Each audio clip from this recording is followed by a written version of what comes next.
Hello guys, uh, I am Rishabh Agnihotri, Events Head of Knowledge Catalyst Community. I take this pleasure to welcome you all on this amazing session on mastering data science. Knowledge Catalyst are a student community driven by the motto by the students and for the students.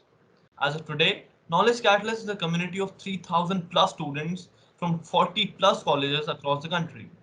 We at Knowledge Catalyst focus on developing skills and making each and every member of the community industry ready by providing them with practical knowledge rather than just theoretical concepts. We work in many domains such as coding, DSA, non-tech, development, modern tech, designing, cybersecurity, and a number of others. There are also a number of clubs offered at KC, like reading, movies and music, health and fitness, gaming, reading, entrepreneurship, and others. We not only help the members in developing their skills, but also help them in interacting with other like minded people and in turn grow as a whole community rather than just on an individual level.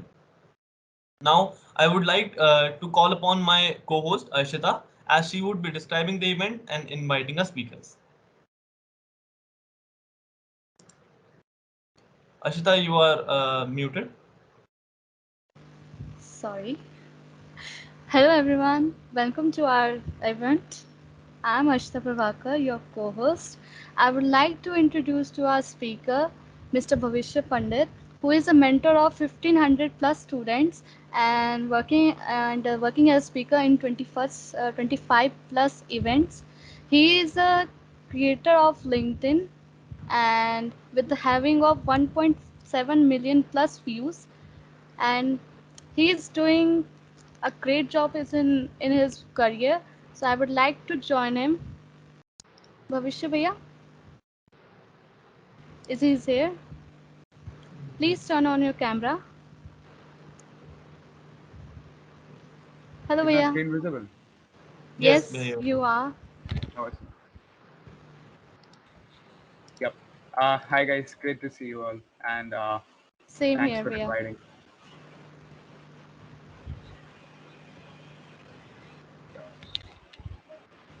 Nevertheless, Rishabh, can you please also start sharing the screen so that we can get started with the event that we have today. Yes, Sure. Behave. Just a second.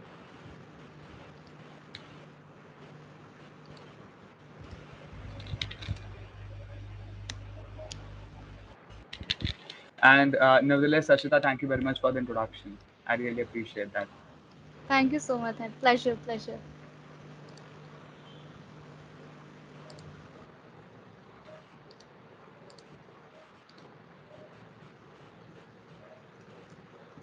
Uh, Yep. yes. Thanks a lot for that, Rishabh. So Yes. guys, today's session is on mastering data science. So this, in this session, even if you are a beginner or someone who's a toddler into it and who's willing to getting started into it, or who has just merely heard of it, and but despite of knowing all of that, you know, like the scope of it, like what all things are there in data science and how much is the package, and what all things does it really unveil for the people who are getting started into it, right? If you are aware of it, this session is for you. uh, Nevertheless, we'll be discussing on a couple of things in today's session, so it would really be great if you could switch on to the next slide, Rishabh.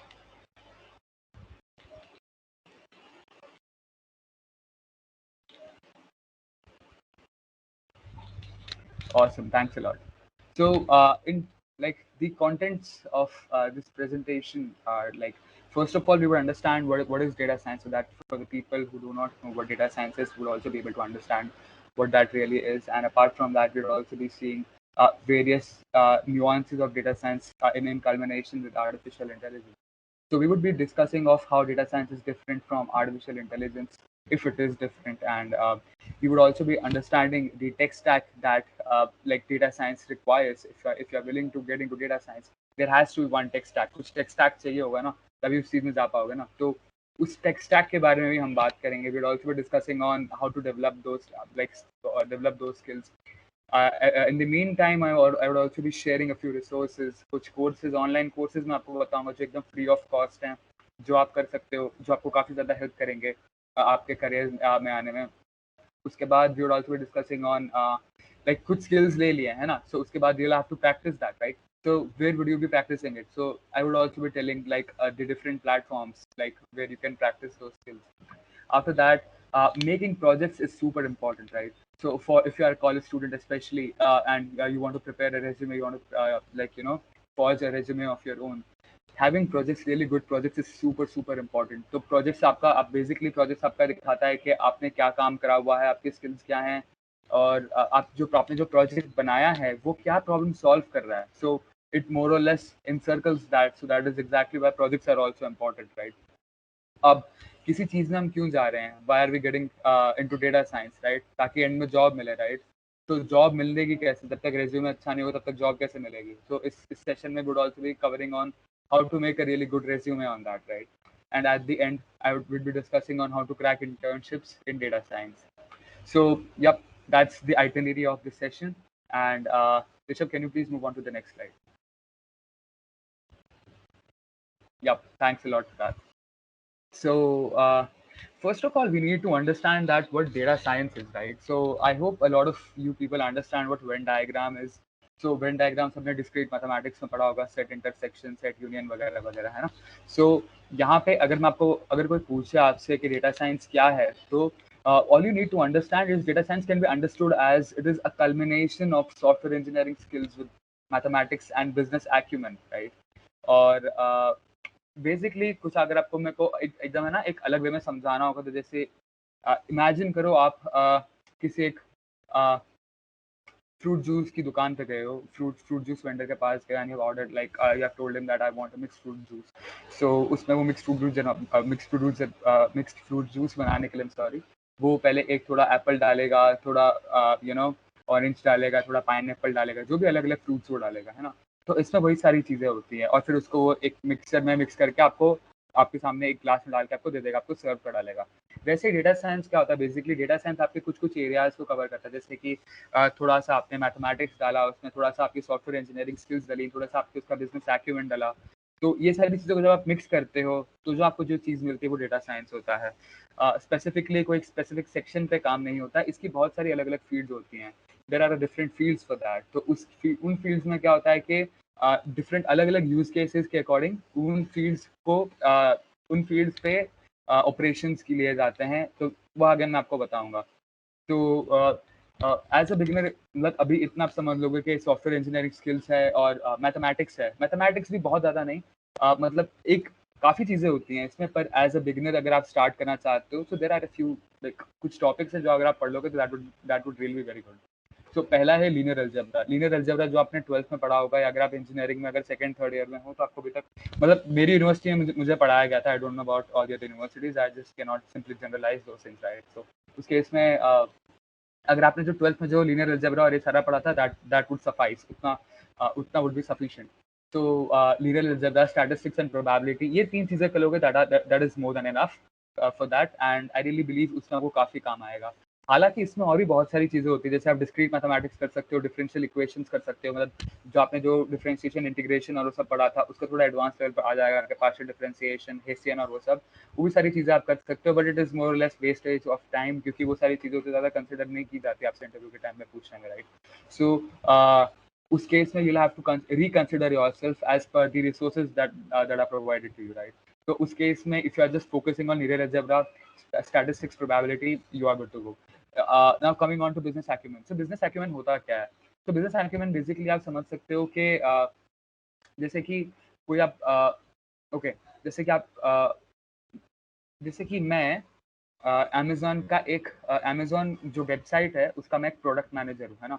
तो मुझे ये देखना है कि जो summers के time पे जो शर्ट्स और टी शर्ट्स की सेल होती है वो कितनी होती है, तो वो मैं कैसे एनालाइज करूँगा? तो वो मैं एनालाइज करूँगा और मुझे उसको वो सेल्स बढ़ानी है. मैं चाहता हूँ कि मेरी वेबसाइट पे बिक्री ज़्यादा हो जाए. तो वो कैसे होगा? तो वो कुछ चीज़ें बिज़नेस एक्यूमेन में आती हैं कि वो मैं ऐसा क्या करूँ कि जिससे कि मतलब बिज़नेस के पर्सपेक्ट से मेरा प्रॉफ़िट और बढ़ जाए, और क्या-क्या कुछ चीज़ें हो सकती हैं. तो थोड़ा बहुत मार्केटिंग भी आता है, थोड़ा बहुत ह्यूमन बिहेवियर भी समझना आता है. So how can you get better when it comes to business acumen and all of that, right? So वो चीज़ें बहुत इम्पोर्टेंट होती हैं उसके लिए. The first one is understanding human behavior, right? So how can you understand human behavior now? So observe people, simple. और थोड़ा कुछ चीज़ें पढ़ा करो, कुछ यूट्यूब वीडियोस देखा करो जो ह्यूमन बिहेवियर साइकोलॉजी पे हैं, या आपका ह्यूमन बिजनेस एक्टिवन बेटर हो जाएगा, ठीक है? क्योंकि बेसिकली बहुत सारे जो बिजनेस डिसीजंस होते हैं वो ह्यूमन बिहेवियर को मतलब पर्सपेक्ट में रखते हुए करे जाते हैं, उनको पर्सपेक्टिव में रखा हुआ करे जाता है। उसके बाद the second case is understanding different use cases. तो जो बिजनेस यूज केस स्टडीज होती हैं उनको थोड़ा बहुत पढ़ लो, जैसे कि टाटा नैनो की पढ़ ली या नोकिया की पढ़ ली कि नोकिया क्यों फेल हुआ, और जैसे कि अभी रिलायंस और अमेजोन का कुछ हो रहा है। तो ये कुछ चीज़ें अगर आप पढ़ते रहोगे तो that would be really be very good, तो you'd get a better understanding of how things are working in that case. तो या अभी फिलहाल मतलब ये चीज़, अगर ये 3 चीज़ें अगर आप समझोगे तो this is what it is about data science. Yeah next slide please. Awesome. Thanks Rishabh. So आपने पीछे एक वेन डायग्राम देखा, राइट? तो यहाँ पे भी एक वेन डायग्राम है। तो जो ये वेन डायग्राम है ना, तो how it is different from artificial intelligence, if it is different, right? So you're able to see this Venn diagram. So in this Venn diagram, you're able to see different uh, sets, right? So you see artificial intelligence as a superset. So artificial intelligence के अंदर ये सारी चीज़ें आ रही हैं, और उसके बाद कुछ जो चीज़ें हैं वो उसके साथ कोरिलेट हो रही है। जैसे कि अगर आप डेटा साइंस वाले जो सेट को अगर आप एकदम मतलब if you'll observe that very very carefully, right? So you'll be able to see that there is one intersection between artificial intelligence, machine learning, and deep learning alongside data science, right? So that is exactly how these things work. So machine learning is a subset of artificial intelligence, and deep learning is a subset of machine learning, and hence a subset of artificial intelligence. So that is exactly how it goes. So in that case, what happens is जैसे कि कोई आपसे कोई पूछ सकता है कि मतलब this is also an interview question, right? If you guys don't know, so a lot of people are confused between artificial intelligence and machine learning, right? So you can also understand that by seeing this, that okay, machine learning is a part of artificial intelligence, yeah.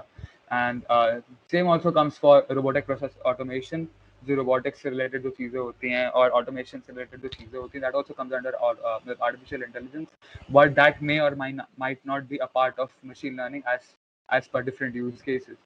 So यहाँ पे deep learning was also a very important aspect जो आजकल बहुत ज़्यादा मतलब boom हो रहा है, और बहुत सारे लोग मतलब are willing to getting started into it, right? So यहाँ पे ये जो एक IBM ने definition दी है deep learning की, so you can definitely have a look at that as well. और अभी आप लोग बहुत ज़्यादा पढ़ने वढ़ने पे ध्यान मत दो इसको। I'll ask the knowledge catalyst team कि आपके साथ वो आप सबके साथ वो एक प्रेजेंटेशन पीपीटी की शेयर कर डालें सेशन एंड होने के बावजूद। आप बस जो मैं बोल रहा हूँ उसको बस सुनते जाओ अभी, तो ताकि आपको मैक्सिमम बेनिफिट देगा वो। या उसके बाद मतलब ये जो सारी चीज़ें हैं वो बहुत ज़्यादा इम्पॉर्टेंट है। क्यों? अब बेसिकली मशीन लर्निंग क्या होता है, राइट? अगर आप सोचोगे कि मशीन लर्निंग होता क्या है, तो अब जैसे कि अगर आपको एक मशीन को सिखाना है कि आपने मशीन को दे दिया कि इस डेट पे ये इवेंट हुआ था, उसके बाद दूसरी डेट पे कुछ ऐसा इवेंट हुआ था, तीसरी डेट पे कोई स्पेसिफिक सी टाइप इवेंट हुआ था, तो उसको बाद में प्रिडिक्ट करना होगा कि एक स्पेसिफिक डेट एक्स पे कौन सा इवेंट पॉसिबल है। तो ये कुछ चीज़ें मशीन लर्निंग होती हैं। सो बेसिकली मशीन लर्निंग को आप और कैसे समझ सकते हो?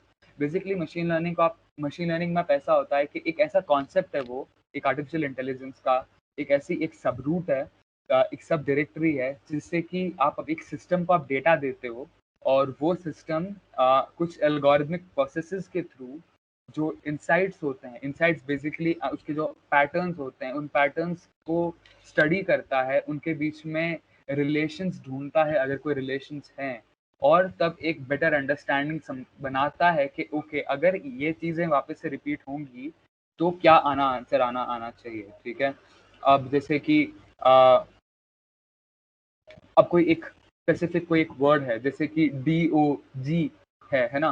तो अगर कोई DO डाल देगा तो एक जो प्रिडिक्टिव जो आता है ना गूगल पे, जैसे कि आप गूगल पे भी टाइप कर रहे हो, है ना? तो वो रिकमेंडेशंस आते हैं ना, वो भी एक मोर और less part of machine learning ही है, but that is a different aspect of it. वो एक अलग यूज केस है। तो जो रिकमेंडेशंस आपको आते हैं, जो ऑटोमेटिकली आपको नीचे लिखा हुआ आता है, सो मोर और less it is reading and understanding के पॉसिबल प्लॉजिबल वर्ड्स क्या क्या हो सकते हैं इसके आगे। So basically what happens is कि आपने कुछ डेटा दिया, उस डेटा को उस सिस्टम ने समझा, और मतलब ऐसे बहुत सारी चीज़ें होती हैं। मैं आपको पूरे सारे कोर्सेज, रिसोर्सेज सब कुछ बता दूंगा, नहीं नॉट वरी, कुछ इंटरमीडिएट होने की ज़रूरत नहीं है। बट बेसिकली अगर आपको बस इतना समझना है कि मशीन लर्निंग बेसिकली क्या होता है कि अगर मैं आपको कोई डेटा दूंगा, आप डेटा को समझोगे, उस डेटा को स्टडी करोगे, उस डेटा में अगर कोई पैटर्न है उसको समझोगे, और उसके बाद उस डेटा को उस डेटा के कॉन्टेक्स्ट को समझते हुए जो नया डेटा आपको दिया जा रहा है उसको आप प्रेडिक्ट करोगे। Simple as that. So that is exactly what we understand from what machine learning is. Or deep learning basically is more or less an advanced format of it, जो कि एक डीप इंसाइट्स को और better समझता है। जैसे कि आप ये भी पढ़ोगे, जैसे subset of machine learning which essentially मतलब वो न्यूरल नेटवर्क बेस्ड आर्किटेक्चर्स पे होते हैं। अभी उन सब पे जाने की जरूरत नहीं है, पर मोर लेस उसका भी काम यही होता है जो मशीन लर्निंग का काम होता है, क्योंकि ऑब्वियसली उसका सबसेट है, तो वही चीज़ें वो करेगा, पर कुछ चीज़ें और बेटर करता है वो। तो जैसे कि इटरेशंस बढ़ जाते हैं, और मतलब कोई बात नहीं, तो ये सारी चीज़ें होते हैं। So you have to keep all of these things in your mind. तो मतलब अभी तक हमने देखा कि डेटा साइंस क्या होता है और आर्टिफिशियल इंटेलिजेंस क्या होता है, राइट?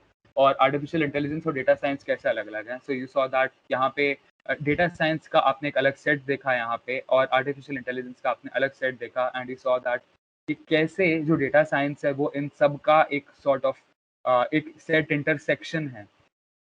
और बिग डेटा का भी सेम है, डेटा एनालिटिक्स का भी सेम है। तो यही डिफरेंस होता है डेटा साइंस और आर्टिफिशियल इंटेलिजेंस और मशीन लर्निंग में, अगर मैं बोलूँगा। Yeah so Rishabh, next slide please. Awesome. So यहाँ पे और बहुत सारी चीज़ें होती हैं, मतलब जैसे नेचुरल लैंग्वेज प्रोसेसिंग भी एक सॉर्ट ऑफ एक न्यूआंस होता है। तो कंप्यूटर विजन होता है, ऑटोमेशन होती है, बहुत सारी ब्रांचेज हैं इसकी। पर अभी हम उतना ज़्यादा नहीं जाएंगे, क्योंकि हमारा मेन है कि हम पहले समझें, और उसके बाद जो हमें कुछ रिसोर्सेज मिलेंगी, और रेज्यूमे फिर कैसे बनाना है, और इंटर्नशिप्स कैसे क्रैक करें, राइट? तो it is more less like that only. तो अभी नेचुरल लैंग्वेज प्रोसेसिंग क्या होता है? So natural language processing basically एक आर्टिफिशियल इंटेलिजेंस की एक फील्ड होती है, एक ब्रांच होता है, जो बेसिकली डील करता है टेक्सचुअल डेटा से, राइट? तो टेक्सचुअल डेटा है, तो उसमें एक अलग चीज़ क्या हो गई? तो बेसिकली बात ये होती है, जैसे कि अगर मैं आप सब लोगों से भी बात कर रहा हूँ, तो आप लोग मेरी बातें क्यों समझ पा रहे हो? क्योंकि मैं हिंदी में बात कर रहा हूँ। अगर मैं इंग्लिश में बात कर रहा हूँ, तो आप लोग क्यों समझ पा रहे हो? क्योंकि वो एक ह्यूमन अंडरस्टैंडेबल लैंग्वेज है, राइट? तो उस केस में ही, अगर जैसे कि अगर आपको एक कंप्यूटर से बात करना होता है, एक सिस्टम से बात करना होता है, तो आपको एक मशीन अंडरस्टैंडेबल लैंग्वेज में बात करना पड़ेगा, राइट? अगर आप फ्रांस जा रहे हो, तो वहाँ पे बहुत सारे लोगों से आपको फ्रेंच में बात करना पड़ेगा, वरना नहीं समझेंगे। अगर मैं आपके सामने अभी कोई दूसरी लैंग्वेज बोलने लग जाऊंगा, आप नहीं समझोगे, क्योंकि आपको लैंग्वेज नहीं आती। सिंपल वही बात है। तो वही केस मशीन्स के साथ भी होता है। अगर मैं मशीन्स के सामने बस इंग्लिश वर्ड्स लिख के दे दूंगा, तो उसको नहीं समझ में आएगा। अगर मैं उसको डॉग लिख के दे दूंगा, तो he won't know what a dog is. अगर मैं उसको कैट लिख के दे दूंगा, he won't know what a cat is, right? वो सारी चीज़ें हमें पता है, पर मशीन को क्या पता है? नहीं। तो हमें कुछ चीज़ें ऐसे करनी पड़ती हैं ताकि मशीन समझे कि ओके, कैट मतलब ऐसा कुछ, कैट को वो सिंबलाइज कर देगा कुछ चीज़ से, नंबर से बेसिकली। तो 0 से उसने कैट को सिंबलाइज कर डाला, डॉग को 1 से सिंबलाइज कर डाला, एलिफेंट को 2 से सिंबलाइज कर डाला। ज़रूरी नहीं कि 0 और 1 में ही हो, पर बेसिकली एनकोड होता है, बेसिकली ये सारी चीज़ें होती हैं। तो नेचुरल लैंग्वेज प्रोसेसिंग बेसिकली ऐसी टेक्निक्स यूज़ होती हैं, जिससे कि आपका जो टेक्सचुअल डेटा और जो स्पीच, जैसे कि जो मैं बोल रहा हूँ, अगर रिकॉर्ड हो रहा है, तो इसको भी कहीं रिकॉर्ड होने के बावजूद कुछ सेगमेंट्स वो उठा, जैसे कि कोई मूवी का कोई सीन है ना? तो उस मूवी के सीन में जो एक्ट्रेस है, उस सेगमेंट में बहुत ज़्यादा एक्साइटेड है। तो वो कैसे पता चल रहा है वो बहुत ज़्यादा एक्साइटेड है? तो उसकी जो पिच होगी, जो साउंड की, उसको एनालाइज करके उसको डिकोड करा जाएगा। उसको बाद में मतलब एनकोड डिकोड करा जाएगा, बाद में उसको लेबल करा जाएगा कि ओके, ये एक एक्साइटेड पिच ऐसी दिखती है। कोई बंदा उदास है, कोई इंसान उदास है, तो उसकी पिच ऐसी होती है। तो बेसिकली जो दूसरी चीज़ें होती हैं, उसमें ये सारी चीज़ें भी मैटर करती हैं। तो टेक्सचुअल डेटा हो गया, स्पीच डेटा हो गया, तो वहाँ पे उस चीज़ को प्रोसेस करने के लिए, उस चीज़ को डील करने के लिए कुछ चाहिए होता है ना? तो नेचुरल लैंग्वेज प्रोसेसिंग के थ्रू होता है वो सारी चीज़ें। तो नेचुरल लैंग्वेज प्रोसेसिंग बेसिकली, अगर आप यहाँ पे भी एक मैंने वेन डायग्राम से, तो मतलब बेसिकली आपने देखा होगा कि मैं सारी चीज़ें वेन डायग्राम से समझाने की कोशिश कर रहा हूँ, सो दैट ताकि यूड बी एबल टू सी कि यहाँ पे उनके बीच में आपको डिफरेंस दिख जाएगा। तो जैसे कि जो नेचुरल लैंग्वेज प्रोसेसिंग है, वो लिंग्विस्टिक्स का एक इंटरसेक्शन है। लिंग्विस्टिक्स और आर्टिफिशियल इंटेलिजेंस का एक इंटरसेक्शन है। तो मतलब उसमें लिंग्विस्टिक्स भी आता है, क्योंकि वो ह्यूमन अंडरस्टैंडेबल जो लैंग्वेज है, जो मतलब नेचुरल लैंग्वेज जिसे हम बोलते हैं, उसके साथ आर्टिफिशियल इंटेलिजेंस को क्लब करता है। तो इसलिए वो नेचुरल लैंग्वेज प्रोसेसिंग कहलाया जाता है। Yup, next slide Rishabh please.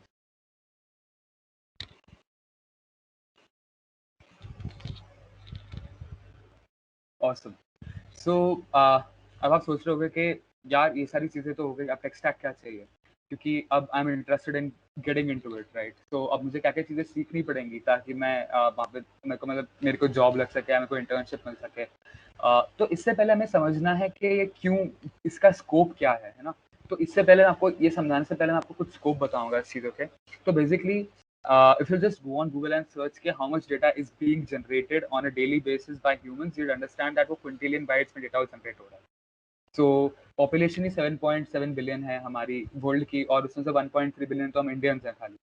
तो उस केस में अगर आप देखोगे, सो यू अंडरस्टैंड कि कितने ज़्यादा लोग हैं, और जियो रेवोल्यूशन के बाद इंटरनेट बहुत ज़्यादा डेमोक्रेटाइज हो गया है, बहुत ज़्यादा इजीली एक्सेसिबल हो गया है। तो बहुत ज़्यादा लोग इंटरनेट यूज़ कर रहे हैं, बहुत ज़्यादा डेटा प्रोड्यूस हो रहा है, क्योंकि बहुत ज़्यादा लोग डेटा कंज्यूम भी कर रहे हैं, सीधी बात है ना।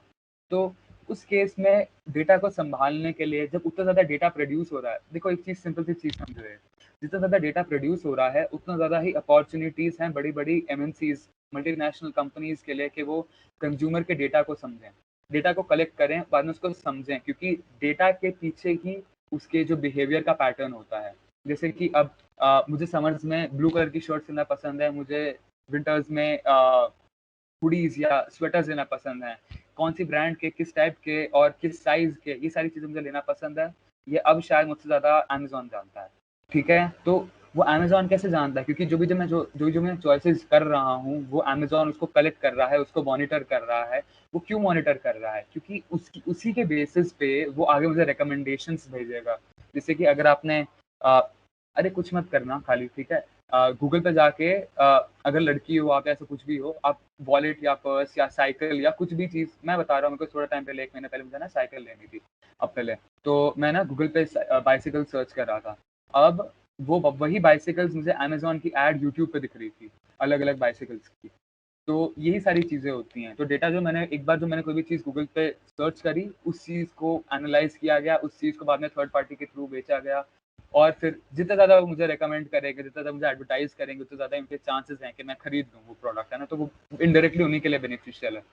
तो क्योंकि वो उनके लिए ही बेनिफिशियल है, तो आपके लिए जॉब अपॉर्चुनिटीज़ बहुत ज़्यादा, जो डेटा फील्ड में जाना चाहते हैं, वो डेटा एनालिस्ट पोजीशन हो गई, डेटा इंजीनियर, वो भी मैं बताऊंगा कौन कौन सी पोजीशन होती हैं। तो बेसिकली तीन अलग अलग बेसिकली पोजीशन होती हैं, बहुत सारे अलग अलग रोल होते हैं, बिजनेस एनालिस्ट भी होता है, पर डेटा साइंस स्पेसिफिक अगर मैं आपको बताऊंगा तो डेटा साइंटिस्ट होता है, डेटा इंजीनियर्स होते हैं, और डेटा एनालिस्ट होते हैं। तो बेसिकली जो डेटा इंजीनियर्स होते हैं, उनका काम क्या होता है कि वो जो आपको इतने सारे जो डेटा प्रोड्यूस हो रहा है ना, उसको कुछ इंजीनियरिंग तो करना पड़ेगा ना, क्योंकि बहुत बार क्या होता है कि the data that is given to you, that it is not in the apt format, तो उसको आपको सेग्रीगेट करना पड़ेगा, आपको कुछ उसको ऑपरेशंस करने पड़ेंगे, कुछ चीज़ ऐसी करनी पड़ेंगी जिससे कि वो एकदम यूनिफॉर्मिटी हर बार नहीं होती, तो uniformity is also an issue, right. तो कुछ चीज़ें ऐसी होती हैं, इसलिए वो डेटा इंजीनियर्स करते हैं वो, है ना। तो अब डेटा एनालिस्ट, मैं एक जनरल जिस्ट आपको बता रहा हूँ। जॉब डिस्क्रिप्शंस कभी कभी ओवरलैप करते हैं, वो आपको डेटा एनालिस्ट का रोल देकर आपसे डेटा साइंटिस्ट का काम करवा सकते हैं, डेटा एनालिस्ट का रोल देकर आपसे डेटा इंजीनियर का काम करा सकते हैं, डेटा साइंटिस्ट का आपको रोल ऑफर करके डेटा एनालिस्ट का काम भी करा सकते हैं, है ना।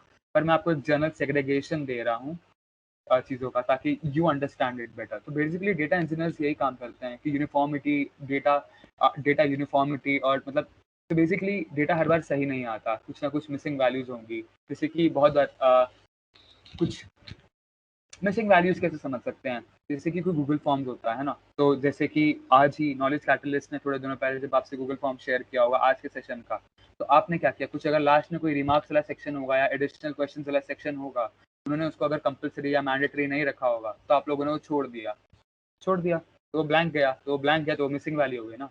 तो ऐसे ही कुछ कुछ जगह ऐसी होती हैं जहाँ पे जो कंज्यूमर्स होते हैं वो चीज़ों को ब्लैंक छोड़ देते हैं, जिसकी वजह से जिसकी वजह से जो मतलब वो मिसिंग वैल्यूज आती हैं, है ना। तो उसी के साथ साथ कुछ कुछ चीज़ें ऐसे होती हैं, कभी कभी कुछ कुछ पैरामीटर्स आप एनालाइज नहीं कर सकते हो, तो उनकी वजह से भी मिसिंग वैल्यूज आती हैं। तो इन मिसिंग वैल्यूज को कैसे डील करना है, छोड़ देना है, ड्रॉप करना है, छोड़ देना से मतलब हटा देना है, उनको ड्रॉप करना है, उनको फिल करना है, क्या करना है। तो बेसिकली डेटा इंजीनियर छोटी मोटी जो सारी, छोटी मोटी नहीं मतलब ये चीज़ें उन स्पेशलाइज होते हैं सारी चीज़ों में वो। फिर डेटा साइंटिस्ट का भी मोर और लेस यही काम होता है, पर वो स्टैटिस्टिकल एनालिसिस भी करते हैं उन चीज़ों को लेकर, जेड टेस्ट का स्क्वायर टेस्ट और ये सब होते हैं, चीज़ों का भी वो काफ़ी ज़्यादा उस चीज़ में नॉलेज रखते हैं, मैथमेटिकल एस्पेक्ट में भी वो काफ़ी ज़्यादा स्ट्रॉन्ग होते हैं। फिर उसके बाद वो जो डेटा साइंटिस्ट होते हैं वो मशीन लर्निंग एल्गोरिथम्स में काफ़ी स्ट्रॉन्ग होते हैं, एक अच्छा बिजनेस एक्यूमेंट रखते हैं, बिजनेस अंडरस्टैंडिंग अच्छी समझते हैं, ह्यूमन बिहेवियर जैसे कि मैं आपको बताया वो बहुत ज़्यादा अच्छा समझते हैं, कंसिडरेबली बेटर समझते हैं। तो ये सारी चीज़ें हो गई। डेटा एनालिस्ट का भी मोर और लेस उसका आधा काम इस साइड का भी होता है, उसका आधा काम इस साइड का भी होता है। तो वो कंपनी टू कंपनी डिफर करता है। तो अभी अभी टेक स्टैक पे आ गए है ना। तो अच्छा हाँ, एक और चीज़ जो, क्योंकि अब मैंने आपको बताया कि इतनी सारी जो जॉब्स प्रोड्यूस हो रही हैं तो उनको फुलफिल तो करना पड़ेगा ना कहीं। तो वो फुलफिल कैसे होंगी? तो वो फुलफिल होंगी ऐसे कि जो नए ग्रेजुएट्स हैं उनको जॉब मिल सकती है, फ्रेशर्स को जॉब मिल सकती है, ठीक है? तो ऐसी सारी चीज़ें होती हैं। पर अभी कुछ चीज़ें मतलब I will discuss all of them later, but अभी टेक स्टैक पे आते हैं। पहले मैं आपको फिर बाद में समझाता हूँ ताकि आपको एक ओवरव्यू मिल जाएगा, so you will be able to understand it better. So basically चाहे सॉफ्टवेयर डेवलपमेंट जॉब हो या फिर आप मोबाइल डेवलपर बनना चाहते हो, वेब डेवलपर बनना चाहते हो, डेटा साइंस बनना चाहते हो, एक चीज़ जो आपके लिए बहुत ज़्यादा इंपॉर्टेंट है वो ये है कि आप डेटा स्ट्रक्चर्स एल्गोरिथम में कितना ज़्यादा अच्छे हो। क्यों? क्योंकि वो बेसिकली एक इंटरव्यूअर को ये एक इंडिकेशन देता है कि आप प्रॉब्लम सॉल्विंग में काफ़ी ज़्यादा अच्छे हो, आप प्रॉब्लम सॉल्व कर सकते हो, आप सोच पाते हो, सोचने की क्षमता है आप में, you have the capacity to think. So that is very very crucial and important for the interviewer to judge that. And more or less interviews also understand कि मतलब when it is an interview on like more or less a face to face interview, at that moment of time वो इंसान under pressure है, तो being under pressure वो कितना अच्छा सोच पाता है, under pressure होने के बावजूद वो कितना अच्छा सोच पाता है, कितना अच्छे suggestions दे पाता है, कितना अच्छे solutions दे पाता है, that is really very important to them. तो उस केस में डेटा स्ट्रक्चर्स एल्गोरिथम्स अगर आप बहुत ज़्यादा अच्छे हों तो that would be really very very good for you. अब now coming on to data structures algorithms में बहुत सारी चीज़ें हो सकती हैं, है ना? ट्रीज वीज और ये सारी चीज़ें आती हैं, पर उतना ज़्यादा डेप्थ में आपको जाने की ज़रूरत नहीं है। आपको सॉफ्टवेयर, अगर आपको सॉफ्टवेयर इंजीनियर नहीं बनना है तो माइंड यू, है ना? पर अगर आप मशीन लर्निंग इंजीनियर बनना चाहते हो या अगर आप एक डेटा साइंटिस्ट या डेटा साइंस इंटर्न या डेटा साइंस में जाना चाहते हैं तो कितना करना चाहिए, है ना? तो बेसिकली उसके लिए कुछ चीज़ें आपको ध्यान में रखनी होंगी। पहला है कि आप एरेज में अच्छे हो, एरेज में अच्छे हो, और दूसरा है स्ट्रिंग्स आपकी अच्छी होनी चाहिए। तीसरा है आपका कि जो डेटा टाइप ट्रांजिशंस होते हैं आप उसमें अच्छे हो। कुछ पाइथन जो पैकेजेस हैं वो मैं आपको बताऊंगा, पर मैं आपको बेसिक डेटा स्ट्रक्चर्स का बता रहा हूँ। बाकी सारी चीज़ें लिंग्विस्ट और स्टैक क्यूब में भी आपको अच्छा होना चाहिए। बाकी सारी जो ट्रीज और ये सारी चीज़ें आती हैं ना, तो उस केस में अगर आपको एक कंसिडरेबल नॉलेज है दैट वुड बी ओके। आपसे कोई बहुत ज़्यादा मतलब कॉम्पिटिटिव क्वेश्चन सॉल्व नहीं करवाएंगे वो, पर प्रॉब्लम सॉल्विंग स्किल्स आनी चाहिए इंसान को। So that is important. तो वो यही चीज़ गॉज करते हैं, वो लोग यही चीज़ आपको नापेंगे तोलेंगे कि हाँ बंदे को कितना आता है। तो डेटा स्ट्रक्चर्स करना बहुत ज़्यादा इंपॉर्टेंट होता है। और बात यह है कि क्योंकि मैं अभी आप लोग सुनने के लिए, आप लोगों को बताने के लिए मैं हूँ, पर मेरे टाइम पे नहीं था, I did not have anyone, right? तो मैंने स्टार्टिंग में डेटा स्ट्रक्चर्स नहीं किए थे, तो उसकी वजह से मुझे सफ़र करना पड़ा था। तो इसलिए मैंने डेटा स्ट्रक्चर्स एंड एल्गोरिथम्स को सबसे पहले डाला ताकि उन सारी चीज़ों पे आप लोग ना गुजरो, आप लोगों के साथ वो सारी चीज़ें ना हो और आप लोगों का बहुत ज़्यादा टाइम बचे। तो इसलिए मैंने सबसे पहले डेटा स्ट्रक्चर्स और एल्गोरिथम को डाला, क्योंकि मैंने वो गलती की थी और दूसरा वो बहुत ज़्यादा इंपॉर्टेंट है। तो दूसरी चीज़ जो आती है वो पाइथन का आती है। आप आर लैंग्वेज में भी जा सकते हो, इवन मशीन लर्निंग से जो रिलेटेड चीज़ें होती हैं वो आप जावा से भी कर सकते हो। You can do it from C plus एस also, you can do it from MATLAB also, you can do it from Octave also. So there are different languages for that. But Python ही क्यों, और मैंने Python क्यों चुना? क्योंकि यार Python का जो लाइब्रेरी सपोर्ट है बहुत ज़्यादा अच्छा है, बहुत ज़्यादा डाइवर्स लाइब्रेरीज हैं पाइथन में, और कम्युनिटी सपोर्ट भी अच्छा है। तो कम्युनिटी सपोर्ट क्या होता है? तो बेसिकली अब जैसे कि कोई चीज़ मुझे अगर नहीं आ रही है ना, मुझे कोई एरर आया है या कोई चीज़ को सॉल्व कैसे करना है मुझे नहीं आता, क्वाइट ह्यूमन, मैं एक इंसान हूँ, मुझे सारी चीज़ें नहीं आती है ना, तो मुझे कुछ चीज़ें सीखनी पड़ेंगी। तो मैं कहाँ से सीखूंगा? मैं ऑनलाइन सीखूंगा या मैं गूगल पर जाऊंगा। तो वो सारी चीज़ें सीखने के लिए जो लोगों ने जो काम किया है, जो कम्युनिटी को सर्व किया है, तो वो बहुत ज़्यादा सपोर्टिव है। अब जैसे बहुत सारी लैंग्वेजेस आ रही हैं, जूलिया आ रही है, इवन आर और बेटर होता जा रहा है कुछ कुछ एस्पेक्ट्स में, जावास्क्रिप्ट पर भी काम चल रहा है मशीन लर्निंग रिलेटेड, राइट? पर पाइथन बहुत ज़्यादा स्ट्रॉन्ग इसमें क्यों है? क्योंकि उसने मशीन लर्निंग और डेटा साइंस स्पेसिफिकली इसमें बहुत ज़्यादा काम किया है। और जैसे कि बहुत सारी कंपनीज के इन रैंडमली अगर भी कोई आप कंपनीज के अगर आप देख लोगे ना जॉब डिस्क्रिप्शन उठा के, तो वो लोग आपसे एक्सपेक्ट करते हैं कि आपको पाइथन आना चाहिए। तो उसके साथ साथ जैसे कि कोई भी कंपनी, लिटरली माइक्रोसॉफ्ट देख लोगे, गूगल देख लोगे, तो वो लोग आपको इवन फैन कंपनीज को हटा के भी अगर आप देख लोगे, स्टार्टअप्स देख लोगे ना, दे एक्सपेक्ट कि आपको पाइथन अच्छी आनी चाहिए, मतलब उनको कोई भी चलेगा, स्काला भी चलेगा, ठीक है, ऐसा कुछ नहीं है। स्काला अगर आपने सीख रखा है या आर सीख रखा है या आपने जावा से आपको मशीन लर्निंग सीखनी है, कोई दिक्कत वाली बात नहीं है, करो आप, कोई दिक्कत वाली बात नहीं है। पर थोड़ी चीज़ें मुश्किल हो जाएंगी आपके लिए क्योंकि उसका स्कोप कम है। और समझदारी क्या होती है, जैसे कि अगर मैं यूएस जा रहा हूँ, है ना, तो मैं वहाँ पे इंडियन रुपी से कोई चीज़ नहीं खरीद सकता ना, तो वहाँ से मुझे अगर कुछ खरीदना है तो मेरे को वही चीज़ करनी पड़ेगी जो वहाँ पे एक्सेप्टेबल है ना। तो मुझे अगर किसी कंपनी में एस्पायर करता हूँ जाने के लिए, मुझे शौक है, अगर मैं गूगल में जाना चाहता हूँ, कि अभी जैसे मैं रैकुटन में काम कर रहा हूँ, तो अगर मैं रैकुटन में ही काम करना चाहता हूँ तो मुझे जैसा रैकुटन करा वैसा करना पड़ेगा, तभी मुझे नौकरी देंगे वो। That is as simple as that, right. तो एक कोट है जिसे बोलते हैं in Rome do as the Romans do, right.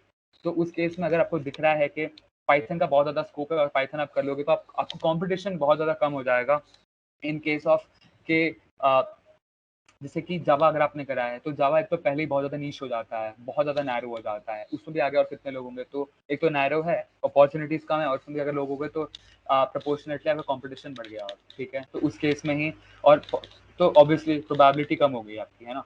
तो अगर आपने पाइथन सीखा है और उसकी जॉब्स बहुत ज़्यादा हैं, इंटर्नशिप्स बहुत ज़्यादा हैं, और आपको मैं कुछ प्लेटफॉर्म्स बताऊँगा एंड में इंटर्नशिप्स के, तो जहाँ से आप अप्लाई कर सकते हो, चाहे आप फर्स्ट ईयर के स्टूडेंट ही क्यों ना, अगर आपको थोड़ा बहुत आता है तो आप अभी से ही अप्लाई करना शुरू कर सकते हो, और इवन पेड इंटर्नशिप्स आपको मिल जाएंगी। तो मैं आपको बताऊंगा टाइमली वो सारी चीज़ें। सो उस केस में जैसे कि अभी मैं बता रहा था कि तो वो चीज़ें बहुत ज़्यादा इंपॉर्टेंट होती है, तो पाइथन उस केस में आपको बहुत ज़्यादा हेल्पफुल होगा। तो अब पाइथन बहुत ज़्यादा बड़ा है, अब पाइथन को बहुत ज़्यादा बड़ा है तो क्या क्या कवर करें हम, तो वो भी मैं आपको बताता हूँ क्या क्या कवर करना है ना।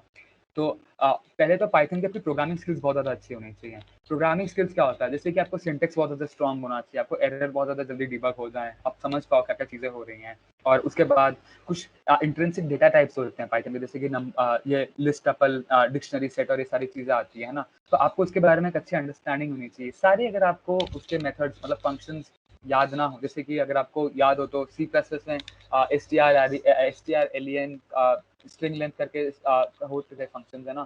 फिर मुझे बहुत ज़्यादा एग्जैक्टली याद नहीं, काफ़ी टाइम हो गया, पर स्ट्रिंग कॉन्कैटिनेशन के लिए भी होते थे, ऐसे फंक्शन होते थे, स्ट्रिंग कंपैरिजन के लिए होते थे, तो वैसे ही पाइथन के होते हैं। तो आप पाइथन का कितना याद कर पा रहे हो, स्पेसिफिकली स्ट्रिंग्स में भी इवन, तो वो सारी चीज़ें अगर आप जितने ज़्यादा पाइथन में प्रोग्रामिंग करोगे उतना ज़्यादा आपको बेटर होता जाएगा, आपको ज़्यादा याद रखते जाएंगे। और याद करने से मेरा मतलब ये नहीं कि आपको रट्टा मारना है, क्योंकि रट्टा मारोगे it won't be beneficial for you, क्योंकि उस केस में क्या करोगे जब आपको पता ही नहीं कि क्या करना है, जब आपके लिए सिनेरियो ही नया है। तो अगर आप फाउंडेशंस और फंडामेंटल्स और बेसिक्स में अच्छे रहोगे तो आपको वो चीज़ें काफ़ी ज़्यादा हेल्पफुल रहेंगी। और इसके साथ मैं एक बार फिर से शाउट आउट दूंगा डेटा स्ट्रक्चर्स एल्गोरिदम्स को, क्योंकि प्लीज डेटा स्ट्रक्चर्स एल्गोरिदम्स करो। जब मैं कॉलेज में था मेरे को मेरे सीनियर्स बोलते थे, मैं नहीं सुनता था, मैं एक कान से सुनता था दूसरे से निकाल देता था। तो वो गलती आप मत करो, आप अपने कम से कम 1.5 या 2 साल बचा लोगे अगर आप अभी से डेटा स्ट्रक्चर्स एल्गोरिदम कर रहे हो, लाइक फर्स्ट ईयर से अगर आप कर रहे हो, काफ़ी ज़्यादा अच्छी प्लेसमेंट हो जाएगी आपकी। तो डेटा स्ट्रक्चर्स एल्गोरिदम करो, आप पाइथन प्रोग्रामिंग में ही कर लो भले, ठीक है। तो उसके लिए भी मैं आके आपको कुछ बताऊंगा, वो नेक्स्ट स्लाइड में मैंने डाला हुआ है कि कहाँ कहाँ पे उनको प्रैक्टिस करना है, अलग अलग चीज़ों को कहाँ कहाँ प्रैक्टिस करना है, वो सारी चीज़ मैं आपको बता दूंगा, कोई टेंशन वाली बात नहीं है। उसके बाद अभी नमपाई, पांडास, sklearn, matplotlib, सीबोन, ये सब क्या है, तो ये कुछ पाइथन पैकेजेस हैं जो आपको सीखने पड़ेंगे।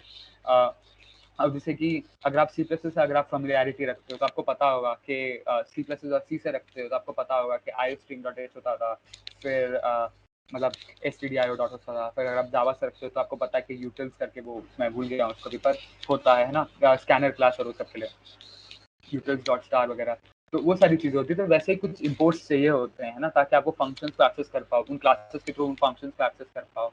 तो वही नमपाई, पांडा जी सब वही हैं। ये कुछ पैकेजेस हैं जो आपको एनेबल करते हैं, जो आपको कुछ पावर देते हैं ताकि आप उनको एक्सेस कर पाओ, है ना। तो बेसिकली नमपाई और पांडास क्या होते हैं, डेटा प्री प्रोसेसिंग और डेटा हैंडलिंग में बहुत ज़्यादा काम आते हैं। और आपको मैं बताऊं कि अगर कुछ लोग फेमिलियर होंगे तो डेटा मॉडलिंग से और ये सब से, तो डेटा मॉडलिंग बेसिकली जैसे मैंने आपको बताया कि होता क्या है कि आपको कुछ डेटा में दे दिया जाएगा, उस डेटा को आपने प्रिडिक्ट करना होगा, है ना।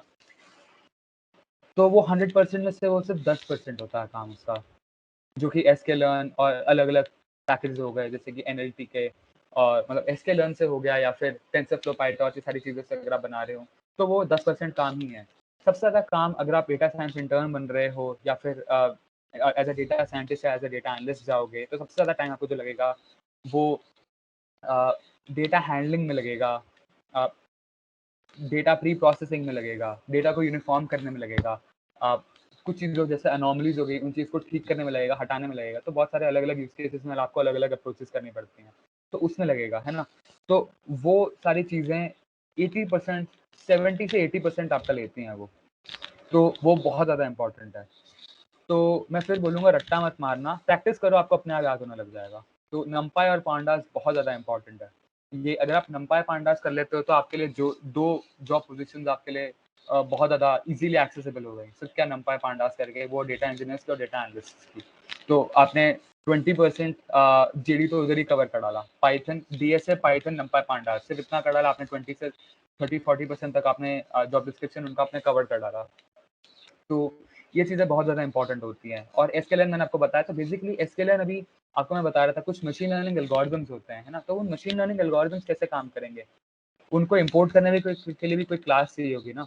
तो उनको बेसिकली वो प्री रिटर्न होते हैं, जैसे कि सारी लाइब्रेरीज होती है प्री रिटर्न होती है, उनको बस आपको इंपोर्ट करना होता है, बाद में आप कोड करो, है ना। जैसे कि स्टैंडर्ड टेम्पलेट लाइब्रेरीज हो गई C++ में, है ना। बेसिकली आपको हर बार स्टैक की और ये सारा सब कुछ कोड करने की जरूरत नहीं है। आप STL के थ्रू बाद में वो फंक्शन एक्सेस कर सकते हो, पुश पॉपर वगैरह वगैरह जो होते हैं, है ना। तो वैसे ही सेम एसक्यूएल का भी वही होता है। तो एसक्यूएल में वो सारे machine learning algorithms pre return होते हैं, आपको बस उनको कॉल करना है, वरना सारी चीज़ें काम करती हैं। तो यही एसक्यूएल वो काम करता है, बेसिकली मशीन लर्निंग पैकेज है। अब आता है मैटप्लॉटलिब और सीबोन।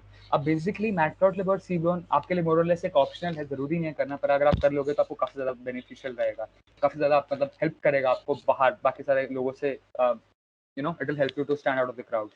तो उसमें बेसिकली होता क्या है कि हर कोई डिजिट्स नहीं समझता, सब कुछ डिजिट से नहीं समझ सकता वो, है ना।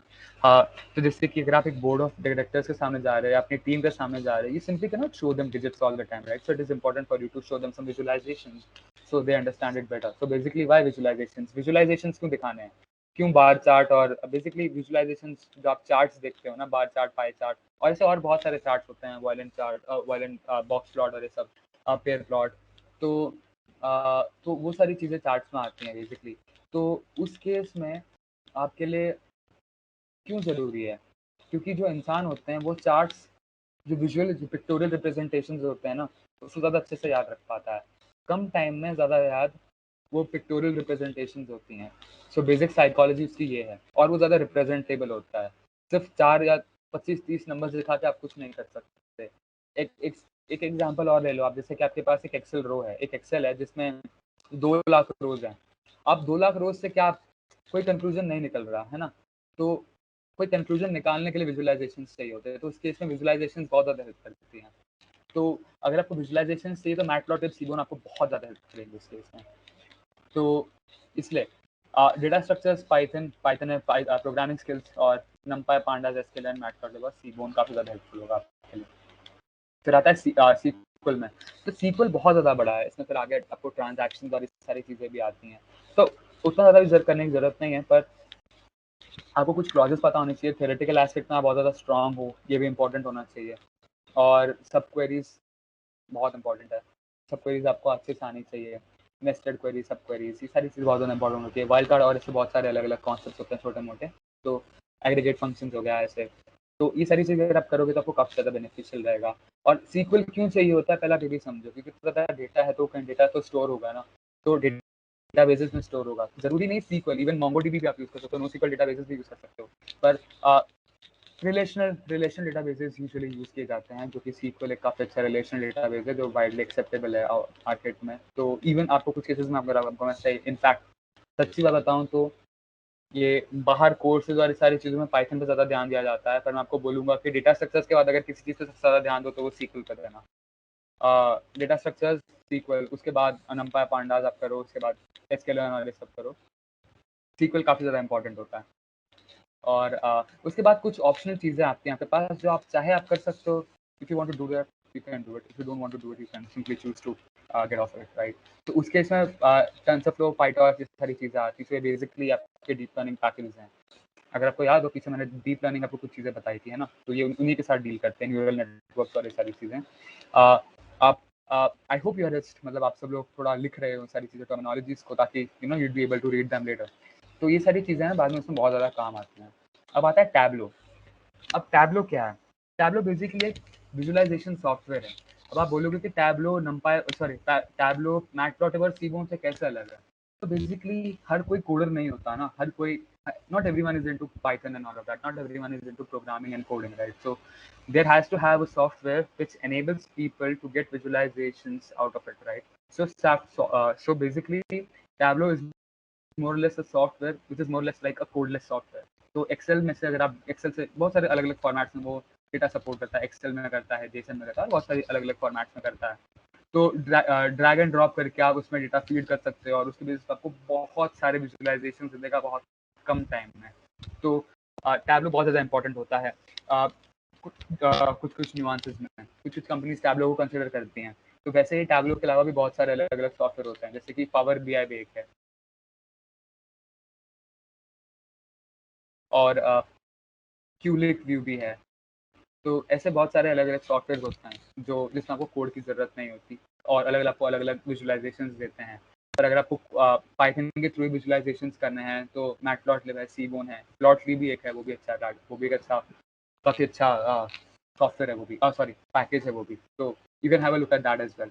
तो उसके बाद AWS और GCP, मतलब ये सारी चीज़ें जो मैं आपको बता रहा हूँ, जो नंबर 4 के नीचे जो सारी दिख रही हैं वो ऑप्शनल चीज़ें हैं।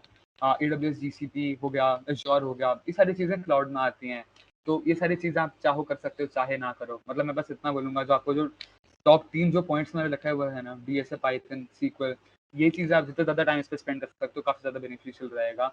और सबसे बड़ा बेनिफिट आपको DSA करने का ये हुआ कि आपको सॉफ्टवेयर इंजीनियरिंग जॉब्स में भी आपको हेल्प करेगा अगर आप उसके लिए अप्लाई कर रहे हो, या अपना साइड बाय साइड अगर वेब डेवलपमेंट सीखा हुआ है उसमें भी आपको काम करेगा, उन इंटरव्यूज में भी काम करेगा, डेटा साइंस के इंटरव्यूज में तो करेगा ही करेगा। तो ये सारी चीज़ें काफ़ी ज़्यादा बेनिफिशियल रहेंगी आपको उस टाइम में।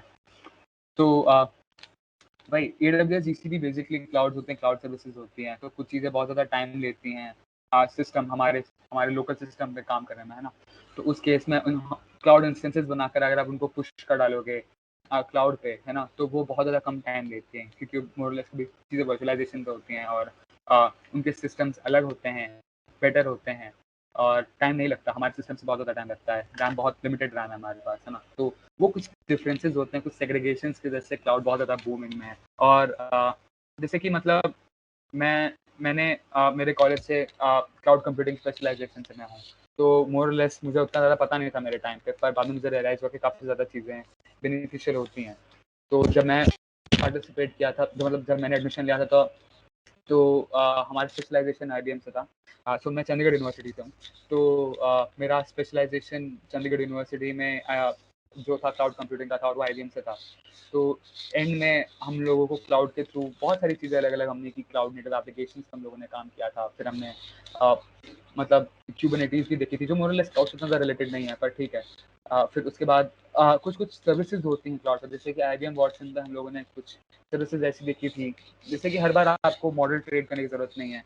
कुछ चीज़ें होती हैं जो प्री ट्रेंड मॉडल्स होते हैं, ट्रांसफर लर्निंग जिसे बोलते हैं। उसके थ्रू क्या होता है कि किसी दूसरे ने काम करा हुआ है, पैकेजेस की तरह आप उनको यूज़ कर सकते हो, तो आपको आपका टाइम वेस्ट नहीं होगा उस केस में। तो पाइथन में यही एक चीज़ है ऐसी, जो लोगों ने इतना ज़्यादा काम कर रखा है ऐसे, मतलब people have worked a lot so that other people who are trying to get into it, उनका टाइम वेस्ट ना हो, उनकी रिसोर्सेज ना खर्च हो, चाहे पैसे उनके ज़्यादा वेस्ट ना हो, ना उनका टाइम वेस्ट हो, उनको बहुत ज़्यादा ईजिली एक्सेसिबल हो जाए। तो यही बहुत सारे बेनिफिट्स में से एक बेनिफिट ये है पाइथन का, इसलिए मैं आपको लोग को बोलता है कि पाइथन करोगे तो that would be really very good for you. उसके बाद फिर बिग डेटा टूल्स, पाइस्पार्क, ये सारी चीज़ें उनके साथ ही हैं। आप चाहो तो आप कर सकते हो, नहीं चाहो तो कोई बात नहीं, चलेगा।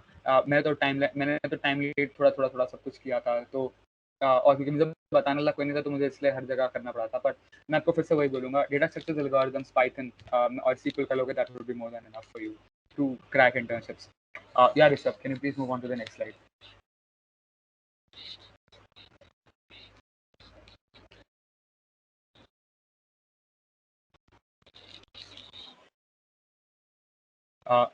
Am I audible? Yes, we are audible. Awesome.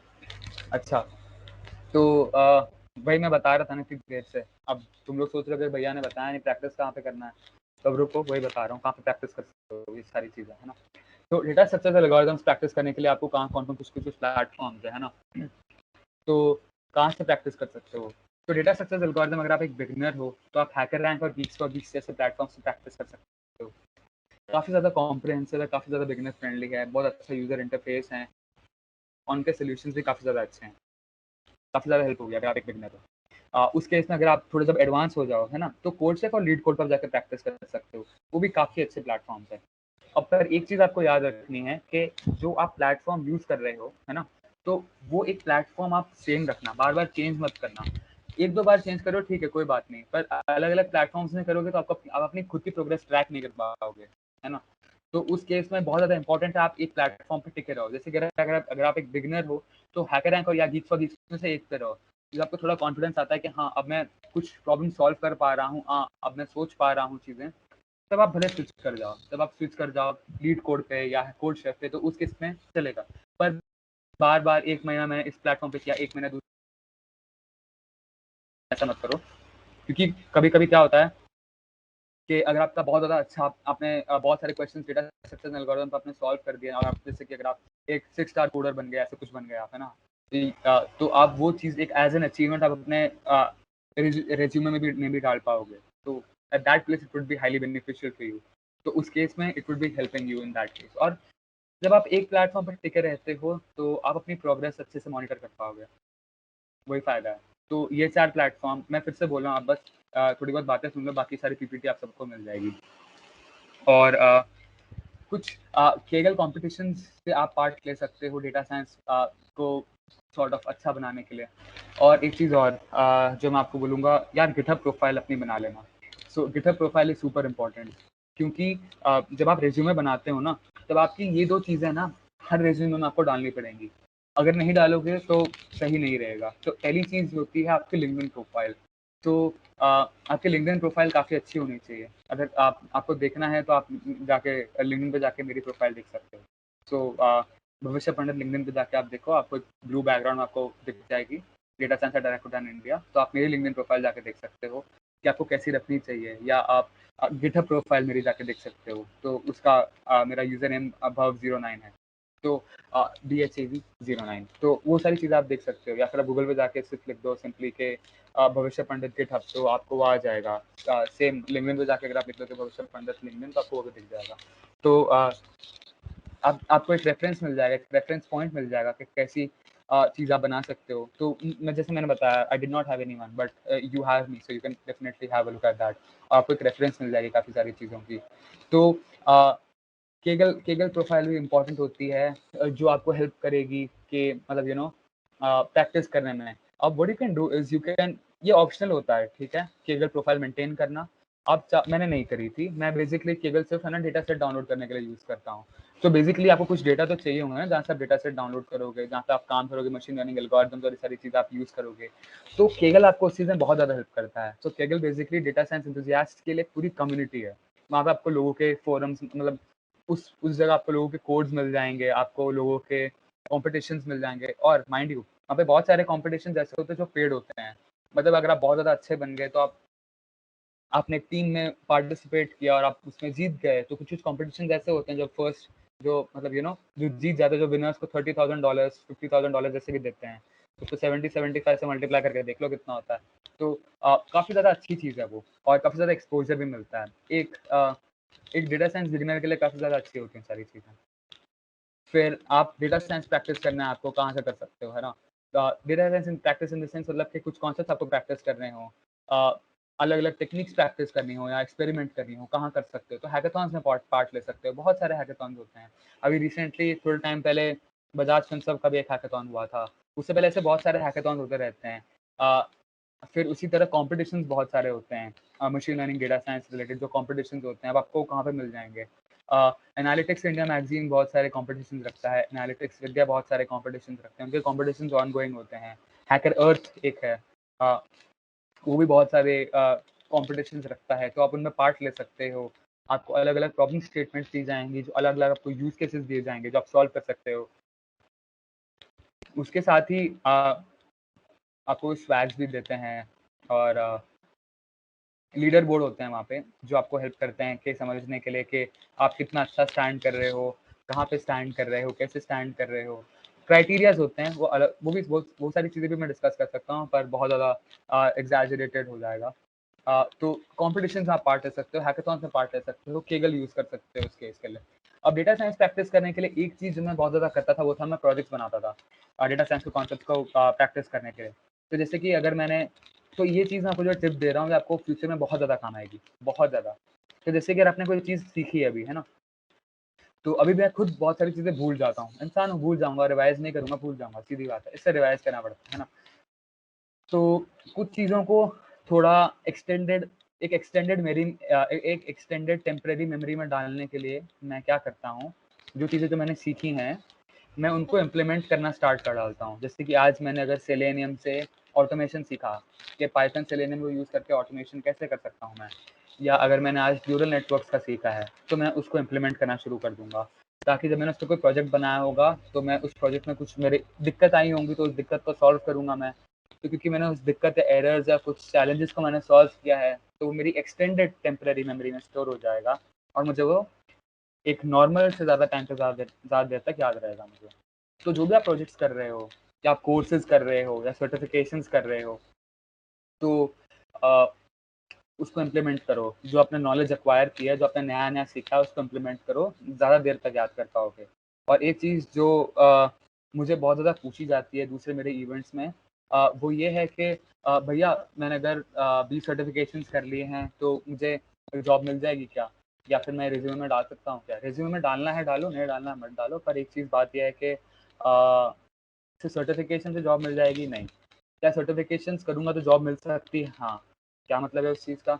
अगर आपने सर्टिफिकेशंस किए हैं, कोर्सेज़ किए हैं, आपने स्किल्स एक्वायर की हैं, आपने कुछ नया सीखा है, उसको प्रैक्टिस कर रहे हो, ठीक है?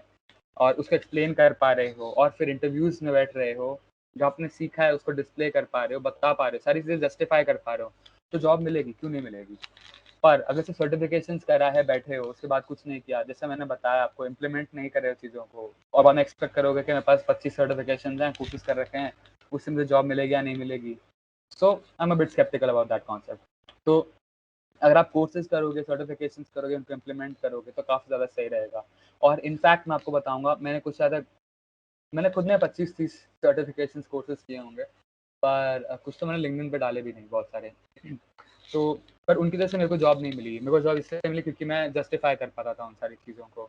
और अब आप बोलोगे कि मैंने देखो बात ये है ना, जितने ज़्यादा सर्टिफिकेशंस और कोर्सेज़ आप अपने रेज़्यूमे में डालोगे ना, उतने ज़्यादा आप इंटरव्यूअर को आप चांस दे रहे हो, उतने ज़्यादा डाइवर्स क्वेश्चन पूछने का। उसके लिए उतना सिलेबस बढ़ गया आपसे क्वेश्चन पूछने का। अगर आपने सर्टिफिकेशन SQL पे किया है, टैबलो पे किया है, बिग डेटा पे किया है, क्लाउड पे किया है, डीप लर्निंग पे किया है, ये 5 चीज़ें मैंने आपको गिना दी है, उसको 5 अलग चीज़ें मिल गई आपसे क्वेश्चन पूछने के लिए। तो वो चीज़ें मत करो, थोड़ा स्ट्रीट स्मार्टनेस आनी चाहिए आप में इंटरव्यूज़ के टाइम पे, वो सारी चीज़ें काफ़ी ज़्यादा हेल्पफुल होती हैं। तो हाँ, और उसके बाद आते हैं सीक्वल पे, तो सीक्वल पे भी यही है, ये 3 बहुत ज़्यादा अच्छे हैं। तो ऑनलाइन टेस्ट दे सकते हो आप, बहुत सारे अलग-अलग ऑनलाइन टेस्ट होते रहते हैं सीक्वल के, तो वो दे सकते हो। W3 रिसोर्स एक ऐसा प्लेटफॉर्म है जो मैं बहुत ज़्यादा यूज़ करता हूँ अपने इंटरव्यूज़ से पहले, अगर मुझे कुछ स्किल्स रिफर्बिश करनी होती हैं, एक नॉर्मल अपना रिवाइज़ करनी होती है, क्वेरी प्रैक्टिस, तो वो मैं W3 रिसोर्स से करता हूँ, हैकररैंक से करता हूँ और SQL स्टैक से करता हूँ, तो वो चीज़ें मेरे को काफ़ी ज़्यादा हेल्पफुल होती हैं। सो या नेक्स्ट स्लाइड ऋषभ।